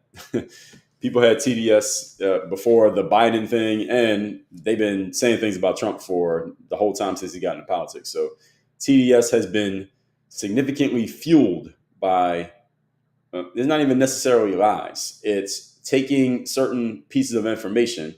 And this is how we got to where we are, to where journalism doesn't exist and why we're in an information war, is that people take a small factual piece of information, they mix in a whole bunch of their personal opinion, and then they present the whole thing as this is the truth, period, point blank. It's not complicated. Nobody can argue with me because look at these little facts that I have sprinkled in with all my opinion. You have to accept this. That's what people have done. So this is the reason why we're in an information war, because anybody can come up with their own information by following that formula that I just gave you. Take a couple of facts, mix in your personal opinion, put them all together into one big dish, and then present the whole dish. And if someone challenges your dish, then you just point out the few facts that you have to defend yourself. Everybody does that. And when it comes to Donald Trump, people do it for a living. As you see a bunch of people doing it in these comments right now. So let's see. Uncle Steve, thank you for sharing the live. Felix the Cat said Barkley is just a football player, correct? I don't know if that's what you meant to say. User said Trump supporters love the USA, love free speech, and love a better economy. Well, I think there are some non-Trump supporters who also love those things. But Trump ran on those things, so I get it. User said that looks like a cheap suit. Well, first of all, it's not. Secondly, how would you know what a cheap suit looks like? Or even an expensive one looks like? You don't know. Jay said, didn't he sign an executive order to do away with Black History Month? I don't know. Jace, why are you asking me these questions? This is not the topic. You should either tell me that he did or tell me he didn't. But if you're going to bring it up, you should have the information. Felix the Cat, you're trolling my comments. Now, I've read a couple of yours. Now, you keep trolling them, I have to block you. All right, you got to go. You're trolling my comments, so you got to go. Where are we here?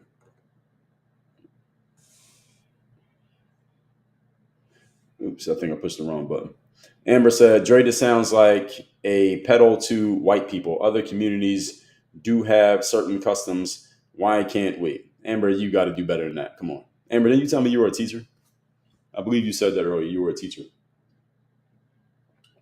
Do you go to school and do you talk to your students and say things like that? What you just said there? Like, really? A pedal to white people? You've been in enough of my live streams. A pedal to white people. Really? Really? All right, how old are you saying something like that? You got to do better. I'm not even going to address that comment. Come with something better than that. Jay said, no, he did. Just like him wanting to get rid of the African American Museum. I don't know if he wanted to get rid of the museum. The museum is still there. So if he wanted to do it, why didn't he do it? Jace, why didn't he do it if he wanted to do it? What's stopping him?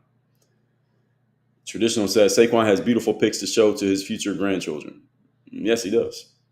And the fact that he went to the White House is the experience is the thing. I mean, why would you not do that? Asking OG said Democrats have used our low self-esteem as people to control Black Americans. That I would generally agree with. I agree with the direction of that point. Saquon is a leader, not a follower. He doesn't care what others think about him. Okay. I think he does care. I think he's just not going to be controlled by what others think of him. That's what I would say. Vivian said, I'm a diehard fan. Yes, and all the fans are still going to be fans. Nobody's going to stop being a fan because Saquon took a picture with Trump. Sugar said, KC. Yeah, KC's pretty good. Daryl said, that's like people saying they move out of the country if President Trump won. Yeah, exactly. How'd that go? Did anybody move out of the country? Only person I heard, I think it was like two people. I think Rosie O'Donnell moved, and it was one other person. I can't remember who it was. Meme said, I heard a sports psychologist for the Vikings say it was the worst interview he ever sat in on. Yeah, I've heard a couple people say that the interview was bad and that the kids showed up with some bad attitude, talking about Deion's son. Natasha said, where has Chris Carter been? He not on TV anymore, or is this his podcast? Looked like he was being interviewed, but a lot of people have lost their TV jobs because TV companies have to cut because social media has taken over. So a lot of TV jobs that you used to see people on, they don't have those jobs anymore simply because more people, more viewers, us, we are sending our attention to social media rather than to the television. So the companies are cutting staff and they're firing people so they can save money because they're not making the same amount of money. And then the people who used to be on TV, now they're starting TikToks and YouTubes and podcasts. Like everybody has a podcast now. I see people on YouTube. Sometimes I'm on YouTube and I'll see recommended videos. I'm like, that person got a YouTube. They got a YouTube. Everybody got a YouTube now. So most of the people you used to see on TV, they're all on YouTube and podcasting now. But what I was just playing looked like Chris Carter was being interviewed by somebody else. So I don't know what he's doing. And Soul Art said, wasn't it Ellen that moved? The Ellen move? Ellen DeGeneres? Ellen used to have a TV show back in the 90s that was actually a good TV show. What happened? Well, it seemed like she started to swing way to the left. I guess that's what we can say. Asking OG said, send him back to Jersey. He loves Trump. Well, he can go back to Jersey and still love Trump and still play for the Eagles. So OG said he's entitled with question mark. He's rich, of course. He's not concerned with your money and he can play. I don't think I used the word entitled. Who are you responding to? My sport was basketball. Nuke 86-86. Margaret, good morning to you. John said it's up to them, individual decision. Yeah, we know. That's what we've been talking about. Shout out to the team for completing the team quest. Club Cheers has been unlocked for all your team members to send and celebrate. Maddie says, Saquon is from my town. He is a good guy and well qualified to make his own decisions. Well, everybody's qualified to make their own decisions. And he's a good guy. Okay, fine. If he's from your town, that is great. User, I appreciate it. Daniel Lee said, I'm envious. You're as energetic and put together as you are without caffeine. LOL. I think it's pretty easy to do if you never get on the caffeine in the first place. I've never been a coffee drinker. And by the time I do these lives, I've already been up for 6 hours now. China, good morning to you. James said, you're probably being mass reported. It's happened before. I've been suspended 9 times on this app, but I beat that appeal. So luckily we got away this time. All right. So TikTok can be racist. I don't think it's racist. I don't think it was race. Let's see. Now that notification was not fake. It was real. But I appealed it and I beat the appeal in 5 minutes. So who knows? You never know. You got to be careful on TikTok. Marky said they don't like your bathroom break. No, I don't think that's it. Ocean Love said you had the best lives. Love this. Thank you. Said I'm buying your books too. Great. Get them from our website. Don't get them on Amazon. We'll give you a better deal. And we'll offer you bundles of books. Jazz said absolutely great vibe here. Thank you. G Black said, thank you for explaining the gatekeeping that is going on. Well, you're welcome. That's been going on in the Black community for a long time. We just moved it to the internet now. Amber said, it's also emotional to just like Trump. You always speak on TDS. Well, I speak on TDS because it's a prevalent thing, Amber. And it's also emotional to just like Trump. Let me think about that. Is it emotional to like a person? I guess you can call it emotional to like a person. It's emotional to dislike a person, but that's not what TDS is. TDS is derangement. Derangement is not dislike. I can dislike, what's something that I dislike? I dislike cantaloupe. I dislike avocado, but I'm not deranged in disliking cantaloupe and avocado. Derangement, Trump derangement syndrome, is when you take anything and everything about a person and you try to exacerbate the negative side of it and then use it against other people as a way of telling them they're doing the wrong thing by not having the same opinion as you. That's derangement. So the like and dislike are not the type of, they're not the same level as TDS, just to be clear. Abracadabra said, I like you playing an interview at break because I never heard it. It gave understanding. Yeah, what I'm going to do moving forward is I'll just take something that somebody posted just for X, because then it won't get that flag, because that might be on somebody's podcast. So maybe that's why they flagged it. So who knows? Carla, thanks for the finger heart in the gift gallery. Lisa Rich says, I love that you often wear a suit. Why? When I do these live streams, I'm always in a suit. Why do I wear a suit? I just like wearing them. I don't have to wear one, but I like wearing them. So when I was doing a speaking gig, probably about 3 years ago to the day, and I was in Orlando, and I had the suit on because it was like 9 a.m. when I did my gig. And I decided, let me just keep it on for the rest of the day, because there was this guy I used to watch. He passed away 3 years ago. His name was Kevin Samuels. He would always wear a suit in his videos. And he had said men need to go a day wearing a suit all day and see how you feel and see how people respond to you differently. And I thought to myself, maybe one day I'll do that, but I didn't go do it that day. But then when I was doing that speaking gig in Orlando a couple of years ago, it was 9 in the morning already and I was done speaking. So I said, let me just keep the suit on all day. And I kept the suit on all day and people were responding to me in a very positive way. It was random people walking up to me, shaking my hand because I had a suit on. I had that happen to me while I was out in Orlando by myself. So I said, let me come back to Miami and let me wear a suit the next day. So I wore a suit the next day when I was in Miami and people who know me saw me and the response was, again, very positive. And then ever since then, I just kept wearing them. So I've been wearing suits every day since then. Well, business days. I don't wear suits on weekends usually, but that's where it got started. And now it's just become a habit. So now I wear a suit every day, Monday through Friday, that is. Felix said Trump's brother John won't stand with him. So why does that matter? James said the left hates diversity of thought. Well, some people on the left. I won't say all of them. Felix said Trump's sister Mary. Mary is not Trump's sister. She is his, I believe, his niece. Tara said, what is the topic, hun? The topic is a football player who plays for the Super Bowl champion Eagles going to the White House to have a photo op with Donald Trump and he's a black football player, and a bunch of black people being mad at this black guy and white people being mad at this black guy because he went and stood next to Trump. And they're basically trying to say that this guy's wrong for taking this action of standing next to Donald Trump because these people have TDS and anything that is associated with Trump, they have a negative opinion of it regardless of what it is. That's the topic. Blue Rose Organic says, just wanted to say you look great. Well, thank you very much. Amber said, Dre, not you ignoring my comments and being very direct. That's a pedal to white folks, period. Amber, first of all, cut the attitude, number one. Number two, there's like hundreds of comments in here, so I'm just reading through in order in which they come. Number three, what you just said, I already addressed. So you posted this comment twice. You got to wait until I get to it. And saying that you're peddling to white people is childish. You got to come with a higher level discourse than that. I believe you said that you were a teacher. You can't be a teacher talking like this because at some point, some of this is going to slip out when you're talking to kids. See, this is the reason why I don't want to send my kids to a school. You work at a public school or a private one, whichever one. This is why I don't want to send my kids to public schools. If teachers are talking like this on the internet, then this has to be in your head. Eventually, it's going to slip out of your mouth. Pause. All right. So Paul said, just relax and drink a bottle of Jack Daniels. To each his own. Paul says DJ Jazzy Jeff. I look like DJ Jazzy Jeff. Let's see. User said, you don't have to verbally say that you're racist if your actions show that you're racist. Well, how can you prove that somebody's racist? Racism is a way of thinking. Racism is a way of thinking, it's not an action. So if you're going to call somebody racist, you have to prove it. What's your proof that a person is racist other than them admitting it, since racism is a thought, not a behavior? By definition, is a thought.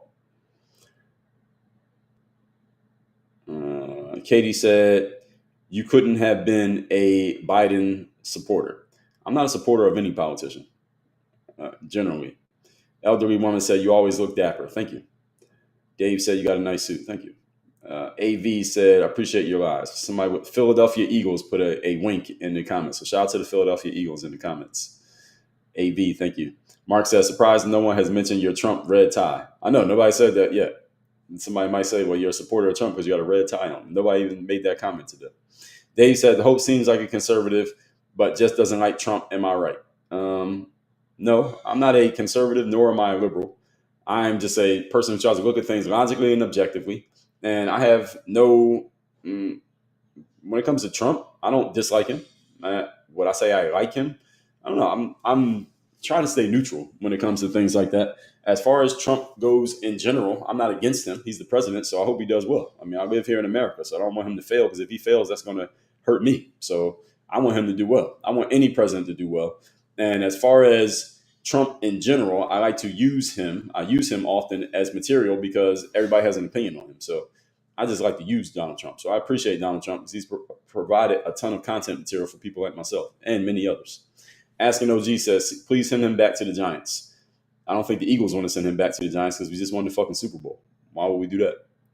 Kay said Ellen moved. So Ellen moved? Okay, great. Brandon said, I like Saquon even more. Jalen, not so much.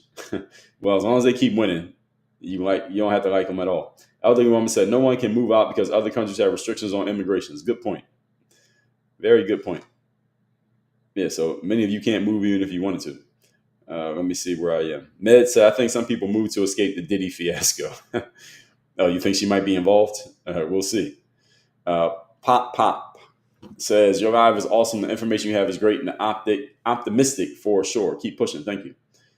Norma said, will Trump succeed eliminating income tax? No, I don't know about that one. He's going to have to go through the legislature to get that one to happen, and I'm not sure that's going to occur.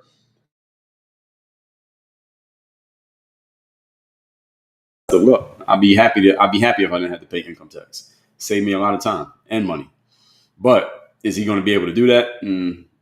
I don't know about that one. Asking those, he said, no one wants a rich servant. Why Sanders wasn't picked? It's an interesting frame. Let's see. Rico said, Dre all day. Do you still hoop? No, I do not hoop anymore. Yeah, the YouTube's Days Classics. So shout out to the YouTube videos from back in the day. Brandon said, if you study cellular biology, you know why water gives you so much energy.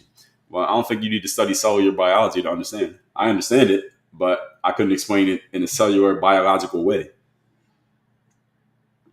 But we do know that a lot of our organs, our skin, which is an organ, your brain, a lot of this stuff needs water. Your muscles, all these things need water. So that part I understand. And water is better for you than coffee or soda or Gatorade or any of that shit. All I drink is water. I drink a protein shake every morning, and then other than that, all I drink is water. I don't drink anything else. Let's see. Session said, what do you think of Thomas Sowell? I'm a fan of Thomas Sowell. I've read a lot of his books. I mentioned him in other lives in the past. Nunya said, we will see how this will all play out for the worst. I think the opposite is true. TDS is MAGA. Well, I don't think you want it to play out for the worst because even if you're not a Trump supporter, it would affect you. So why would you want it to play out for the worst? I hope it plays out for the best. Topic today has been Saquon Barkley, football player who went to the White House to shake hands with Trump, and people got mad at him. Nunya said, MAGA from blind allegiances and a display of merch are great indicators of TDS. I don't know what you mean by that. What does that mean? Grace said, I heard you speak in Dallas. Great content. Thank you, Grace. What event was that? Jay said, just asking the question. I know you have low self-esteem. You got to get validation from people. Are you talking to me? What are you talking about? WL8 said, Jalen Hurts is my favorite quarterback, but I think it was rude of him to not attend after Trump said nice. Yeah, nice things about him. Well, Jalen Hurts, I don't know. I didn't hear Jalen Hurts say anything, but my theory is that most of the Eagles players who didn't go to the White House are doing it because they don't want to deal with the backlash from social media. That's my theory.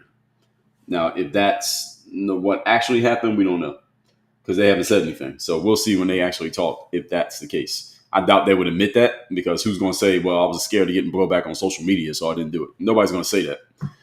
So I doubt they say anything. Med said, perfect example of TDS. They can't stop talking about him. Well, everybody talks about Trump, whether you're talking about him to attack him or to defend him, because he is a lightning rod for attention. And if you're in the attention business, you should probably talk about Donald Trump. Why? Because it's going to get you a bunch of attention.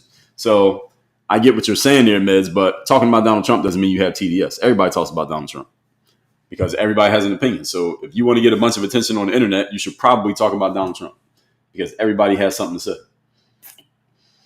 Ocean Glove said, TDS is a sad thing, and I know many people with it. Well, yeah, I think a lot of people do have it. Nunya said, not for going there because he bows down and kissed the ring. What does that even mean? Not for going there, but because he bows down and kissed the ring. Who bowed down and what ring did they kiss? If you go to the White House and you take a picture with the president, how are you kissing the ring? You just took a picture with the president. Asking OG, yo, you caught that pause? Yeah. Berto said, I'm tired of race always coming up. A tactic that been used on humans to keep us down and stay. Yes, it has. Session said, I hope they're not educating our youth. Nunya said, you are interesting. Who is your publisher? Well, I've worked with a few publishers, but I wouldn't give any of them any press in my life. I've also written books with my own company. So I have a company called Work on Your Game Incorporated, and we've done some of our own publishing, and I've done publishing with others, but I wouldn't endorse any of them personally. So let's see. Where am I? Marco said, "You're 100% correct. Lots of common sense. Thank you." Nunya said, "TDS is a MAGA personality defect." All right, well, you're starting to sound like you have TDS because you keep talking about it. Bluebird said, "America is our home." Yeah, me too. Nunya said, "Anyone can self-publish." That's correct. Anyone can self-publish. That's the reason why it's called self-publishing. I agree. Daryl said, "I saw TDS up close. A lady was offered a Trump hat. She literally yanked her hand away." I don't know if that's maybe it's TDS. I wouldn't wear a Trump hat. I don't wear hats, or at least when I have a suit on. But if I wear a hat, is that hat up there? You see that hat up there that says "Work on your game"? I don't really like wearing other people's brands. I get people sending me stuff all the time, but I'll take a picture of it and say, "Hey, thanks for sending this," and post it on social. But I'm not walking around wearing somebody else's brand, whether it's Trump or anybody else. Maybe Nike. I guess I wear Nike, so I wear their brand. And some fashion stuff, but I'm not going to walk around advertising anybody else's shit. I advertise my own stuff. Stacey D said, "Water. That's why your skin is so beautiful. Water is very good for the skin. So any of you want to clear up your skin, you should drink more water." Stacey, I appreciate it. Thank you. Session said, "I own a lot of his books as well. I wish more people knew about him and his research." Well, a lot of people do know about him. They just don't like him because they are told that he happens to have a conservative leaning. So they immediately say, "Nope, not listening to him because he has a conservative leaning." A lot of people who have negative things to say about Tom and Sowell have never actually read any of his books, but they'll say negative things about him. So what I tell people is that you're going to have a negative opinion about somebody. If they wrote a book, you got to read it first. So I read books of people who I generally disagree with. I read Ibram X. Kendi's book twice because it was so ridiculous. I had to read it again just to make sure. I read Robin DiAngelo's book, and I thought that was ridiculous. And I don't know who else has a book that I need to read. I read Barack Obama's book. I don't disagree with Obama. I wouldn't even say I disagree with him. I don't think he delivered on his promise. He got a bunch of black people to vote for him, alleging that he was going to do something for black people. He didn't really do anything. I read his books. Did I read Kamala's? Does Kamala have a book? Everybody who runs for president has a book. I did not read Kamala's book. I need to read it. I think I have it. I read a few Trump books. I read more than one Trump book before he was even in politics. I was reading Trump. So anybody you're going to disagree with, you got to read what they wrote in their book, not just look at their social media. Read their book, because when somebody writes a book, they got to put all of their complete thoughts, and they get to edit it and read it over again and make sure this is exactly what they want to say. Then they put it out. If you really want to know what somebody thinks, read their book. Don't just look at them on social media. Med said, "Water, you got to be from South Jersey with that pronunciation. It takes one to know one. I'm from Philadelphia, so all of us in the upper north, that's what we call it, water. WORTER. You got that right." JB said, "What do I think about the Eagles draft this past weekend?" I don't follow football that close that I pay attention to the draft like that. Only reason I know about the draft this year because everybody was talking about Shedeur Sanders. That's the only part of the draft I paid attention to because it was content material for me. But generally, I don't pay that much attention to football to be looking at the draft and all that. I see who got drafted and who got who and all that, like top of the draft. But after that, I don't pay that much attention. Amy said, "Look at his family," or Ami, "Look at his family." Who's he? Who are you talking about? So Belinda said, "How about they just don't want to go?" Yes, the whole conversation here today is about why they don't want to go. Not we know they don't want to go because they didn't go. The question is, why don't they want to go? And I'm giving you my theory, which is they didn't want to deal with the blowback. Heck said, "Bill Maher got flack for talking about Trump as a human. It's relentless." Yeah, he did. Well, Bill Maher has consistently attacked Trump ever since he came into office the first time. And then Bill Maher got invited to go meet with Trump. And I don't know, what was he doing? Eating dinner or something with Trump. And he said to his audience, "Hey, the guy was actually pretty normal and not as bad as I thought he was." And Bill Maher has been on the left, but he's slowly kind of edging himself over to the center. He's slowly doing it. Slowly, but because he's a public figure, everybody's noticing it when he's doing it. So Nunya said, "You're delusional and hoping it will not get worse. It will be too late. Why try to change it?" I'm not hoping about anything. It's actually I am hoping. I am hoping that he will do well. I hope any president does well. Why would you hope the president does bad if you live here? That doesn't make any sense. Ask said, "I'm definitely following you. I admire your articulation, courage, and love for all people." Thank you. WL8 said, "Most of the people that don't like Trump don't like him because he's pointing out things nobody wants to talk about." Well, he is doing that. He's trying. JB, I answered that draft question. You posted like 6 times. Dally Mac said, "Dre, I appreciate the neutral takes. Unfortunately, some folks are triggered by DJT." Yes, exactly. That's why it's called TDS. That's the whole point. People are so triggered by Trump that they get Trump derangement syndrome. They just go on and on saying anything negative they've heard about him because they don't appreciate anybody even being neutral about the guy. Again, I say things that are neutral about Trump and people get mad. Let alone if I say something positive. Nunya says, you forget our limitations on making comments here. It becomes a one-way discussion. You get to be SMU. I don't know what SMU means. Yes, this is generally a one-way discussion. I never claimed that it wasn't. All right, this is a one-way discussion. I get more space to talk than everybody else gets, and you leave a comment, and you got to fit your points in the comments, and I get to talk extemporaneously like this. Yes, that's the way it works over here. So in case anybody was thinking it was anything different, that's how it is. Asking OG said, I'm an author. Latest on Amazon, do wrong things the right way. All right, great. Michelle says she has one. It's 500 blank pages. Kamala, I think Kamala does actually have a book. Let me see if Kamala has a book. I might already have it in my library. But I know she has a book because if you are running for president, you got to have a book. That's the rule. If any of you didn't know, the rule for running for president is you have to have a book. So any of you want to run for president, you must write a book. All right, in case any of you didn't know. Okay, so she has one book. It's called The Truths We Hold. And the audio is 9 hours and 26 minutes. So this is basically the I'm running for president book. That's what this is. The Truths We Hold is a I'm running for president book. And when did this book come out? I'm trying to see when it came out. Yeah, so this book came out. Look when this book came out, January of 2019. So y'all know that Kamala was running for president in that 2020 cycle. Now her campaign didn't do too well, but she put this book out in January, right the year before she was trying to get that nomination, and she ended up dropping out. You must write a book if you're going to run for president. So anybody who runs for president, they have a book. Here's Kamala's book, The Truths We Hold. Do I have this? I'm adding it to my wish list. I'm going to get Kamala's book, and I'm going to read it because Kamala might come back around. All right, don't sleep. All right, she might come back around. So Gavin Newsom, he probably has a book. I should probably read that one too. And Josh Shapiro, he probably has a book. Let me see. Does Gavin Newsom have a book? Now, Gavin Newsom does have a podcast. I have some episodes of his podcast in my watch later that I do need to listen to because I want to hear him talk. Does he have a book? No, Gavin Newsom does not have a book. No, it's surprising. I thought he had a book. It's coming. I guarantee you it's coming. So he has a podcast called This is Gavin Newsom. Nah, he's got a book coming, guaranteed. Anybody who's going to run for president has to write a book. So in case any of you didn't know, that's the rule. Let's see. Sessions said, don't read that book. She's only going to tell you about how she's unburdened by what has been burdened. Well, we need to read it because if Kamala's going to be president, you probably want to read the person's book because in their book, the person is telling you what they're telling you what they really want you to know about them when somebody writes a book. That's the thing y'all should understand about books. When a person writes a book that's telling their story, they get to tell you exactly what they want you to know. And that will give you a lot of information about who they really are, whatever they put in their book. That doesn't mean that what they're telling you is the truth. Doesn't mean it can't be some bullshit, but that's what they decided to tell you when they know that you're going to take it all in. That tells you a whole lot about who they are. When you read Donald Trump's books, you wouldn't be, if you read any of Donald Trump's books before he got into politics, you would not be surprised about anything he's doing right now because he told you exactly who he was for 30 years. If you read Barack Obama's book, you wouldn't be surprised about how he was as president because he told you exactly what he was going to do. And if you read Kamala's book, I didn't read it yet, but I guarantee you it sounds exactly how she sounded when she was in office and when she was running. People can't lie if they write 500 pages. When you write a 300 or even 300-page book, you can't lie. Eventually, it's going to be obvious who you are.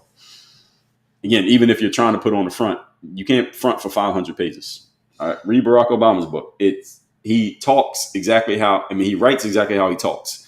Everything he says sounds like so high-minded and virtuous, but then how do you make this utopian world actually come happen? And then you saw what happened when he had to actually do it. It was a little bit different story, but he tried. I mean, his book sounds perfect if you read it. James says, Kamala's book is articulated in any way. 60 minutes probably wrote it for her. Well, the book is 9 hours long, so she sounds like she had a lot to say. I doubt she sat there and wrote it. Usually what happens with those kind of books. Oh, but Barack Obama said he writes his books. He said he sits literally and writes with his hands. He claims that he does. Most known people, politicians, athletes, etc., they don't actually sit down and literally write the book. What they do is they get with someone who's going to put the words together and they talk, and then the co-author person basically writes down everything that they said, and then they turn it into a book. That's pretty much how it works. Usually you can tell because there's a co-author on the cover. But no co-author mentioned on this book with Kamala. So it's written by her and narrated by her. So she did some work on this one. This audiobook is 9 hours and 9.5 hours. She narrated 9.5 hours. That's a lot of work. She did do it. So usually there'll be, if there's a co-author, they'll usually say who helped her write the book, but it doesn't say on here. So, all right. I'll read the book. Bluebird in Paradise said the left is pushing people to the middle by the cray-cray policies. Yes, they are. Joshua said, it's like the left aren't humans or real thoughts anymore. How do we get through to them? I don't know who we is, but I think the left will be gotten through to by losing at the ballot box. That's pretty much how you get, if you want to get somebody's attention, you got to hit them where it hurts. And where it hurts a politician is to lose an election. Ocean Love said, what book do you recommend for sports psychology and confidence? Wow, there are so many. I've read so many and written so many. I would say sports psychology and confidence. Man, there's 1,000 books you can read. I would say generally my answer is go on Amazon or wherever you get your books and look up any books on sports mindset and read all of them. That's really what I would say. I wouldn't give you just one book. I would say read the 48 Laws of Power by Robert Greene. It's a good book on psychology and also a book on confidence. I got a book called The Mirror of Motivation. You can get it at mirrorofmotivation.com. That's a good one when it comes to sports mindset. And I'm not saying it just because it's my book, but this is a book that a lot of people tell me has helped them with their mindset. This book right here, The Mirror of Motivation. You can get it at mirrorofmotivation.com. I'll give you the book free, just cover the shipping. Mirrorofmotivation.com. Let's see. Session said, people get attacked for wearing MAGA merch. Yes, they do. Sharon said, I didn't know that. Oh, I'm glad you know now. Carla said, glad we're unburdened by what could have been. Well, y'all don't get cocky. All right, 2028 looms. She might come back. James said, I hope it's not her voice. It is. She recorded the audiobook. So the audio is in her voice. So, and that was in 2019. So we didn't have the AI that could do it for her back then. So she literally got in the studio and recorded 9 hours of audio. That's impressive. And 9 hours is a lot of time to be talking. Trust me. User said, Kamala will not be president. Don't speak too soon. Don't speak too soon. Michelle says she will never be president. Michelle Obama, maybe, but not Kamala. How are y'all so confident? She might win the nomination in 2028. There's a very good chance she can win the nomination, and she might win. I mean, it's not like she could have won in 2024. She didn't win, but it's not like she couldn't have won. So y'all better be careful. Don't get cocky. DNG said, Obama's Dreams from My Father is my favorite. He wrote it before he became a politician. Well, yes. So Audacity of Hope was the one he wrote later when he was playing the political game. Yes, that was the one he wrote when it was like, all right, I'm trying to be president. Let me write this one. Dreams from My Father, I still have. I didn't read it yet. I read his second one first. So I got to read the other one, DNG. I didn't read that yet, but I do have it. Session said, oh, God, I don't know if I can listen to her voice for 9 hours. You can. It was probably very professionally recorded, so it probably sounds good. Sharon said, not when they're cheated by the Republicans. Let's listen to a sample of Kamala's book so we can get a feel for what it sounds like. Let's listen to a sample of Kamala Harris's book. All right, y'all ready? Let's see. This is one. Penguin Random House Audio presents The Truths We Hold, An American Journey by Kamala Harris. That's not her. Preface. Most mornings, my husband Doug wakes up before me and reads the news in bed. If I hear him making noises, a sigh, a groan, a gasp, I know what kind of day it's going to be. November 8th, 2016 had started well, the last day of my campaign for the United States Senate. All right. This is, first of all, too slow. I listen to audiobooks on like 2.5 to 3x speed. I like listening at very high speeds because I can consume a significant amount of information in a short period of time. But now you heard it. Kamala's voice is not that annoying. It's her when she starts doing the laughing that becomes annoying. But if she's just talking, I can listen to that. I will survive listening to that. What sport did you play? How can I send you my books? I played basketball. How can you send me your books? You shouldn't send me your books because I'm probably not going to read them. All due respect. Basketball is my sport. I doubt she does any cackling in the books. She's probably just reading. I've done professional studio recording, so it's probably just her talking, and it probably sounds very crisp and clear. I don't mind the sound of her talking. Again, the laughing can be annoying depending on what she's laughing at, but we will get through it. B. Crow, thanks for the follow. Sharon says she can win. She very much can win. Again, if you don't like Kamala, don't get cocky. Doesn't mean she can't win. Such and such, for every new chapter, when you listen to the audiobook, she does our iconic laugh. Yeah, I hope not. Deanna said, anything is possible. We said Trump can be president twice. Exactly. So people thought Trump couldn't win. Kamala can definitely win. She's an actual career politician. So if Trump can win, anybody can win. So don't get cocky. China said that's her voice. No, the intro piece wasn't her voice. Now, when she started, the actual book started, that was her voice. Larry Elder. Okay, I haven't read Larry's book. I will read Larry's. Georgia said, off topic, love your suit. You look handsome. Thank you very much, Georgia. Deanna said, less annoying than listening to Trump babbling. Well, Trump's books are actually, I've listened to Trump's books. I don't think Trump does. I've read a couple of Trump's books that weren't audio and they were just written, but they are in his voice. It sounds just like him. So James said, no, don't make us listen to her. It might make me start drinking again. Joe Byron said, Biden did not get 81 million votes. Are you trying to get me suspended off TikTok again? Yeah, 2020, we'll never know what happened. Let's just leave it at that. So everybody, I do these live streams 8 a.m. Monday through Friday, 8 a.m. Eastern, Monday through Friday. We never go more than 2 hours. So usually the first hour, I give you my content, whatever I want to say, if I need that much time. Then we go to the commentary for the second hour if we need that much time. That's what we did here today. So if you like this one, come back tomorrow. If you didn't like this one, come back tomorrow. If you're not sure because you came in late, come back tomorrow. The topic tomorrow is to be determined. We still need to talk about the student loan debt thing, this forgiving the student loans. This is a topic that I've been sitting on for about a week now because it got bumped off of the front page by this football stuff. Shannon Sharp with the lawsuit, and then the NFL draft stuff, and then this one right here. They keep bumping that topic off the front page, but that topic is coming. It may come tomorrow. It may not come tomorrow. We'll see. And yeah, that one, if we don't have anything that bumps it off, then that would be the topic tomorrow. But something else might happen. So any of you sometimes ask me what we're going to talk about tomorrow. I don't know. I'll tell you what I'm planning on talking about. But if something changes and something happens today that becomes a bigger story, then I'll talk about that thing, which we don't even know what it is yet. So I didn't know this one was coming today because I didn't see this till yesterday. After I finished my live, I saw everybody talking about this football thing. I said, all right, I'm going to talk about it. Now, something might happen today that becomes a story tomorrow. If nothing happens that becomes a story tomorrow, then we'll get to the student loan thing. So the topic is TBD, to be determined. So make sure you're following me here on TikTok. My YouTube channel is where all the replays are. So my YouTube is over here. I am live on YouTube right now, and Instagram and Facebook and Rumble and X all at the same time, and LinkedIn all at the same time. So if you want to see the replay to this, just go to my YouTube channel and links in my profile on TikTok. Make sure you also follow me on Instagram. The Instagram camera is right here. And that's where you can see my daily stories and other things that I might not, that actually don't get posted on TikTok will be on my Instagram. And you want to work with me directly, have me as your coach or a consultant for your business or training for your team, go to workonyourgameuniversity.com. That link is also in my profile on TikTok and also on every other app. There's a link to workonyourgameuniversity.com. That is it, everybody. I will see you all tomorrow morning at 8 a.m. Eastern. Everybody have a great Tuesday.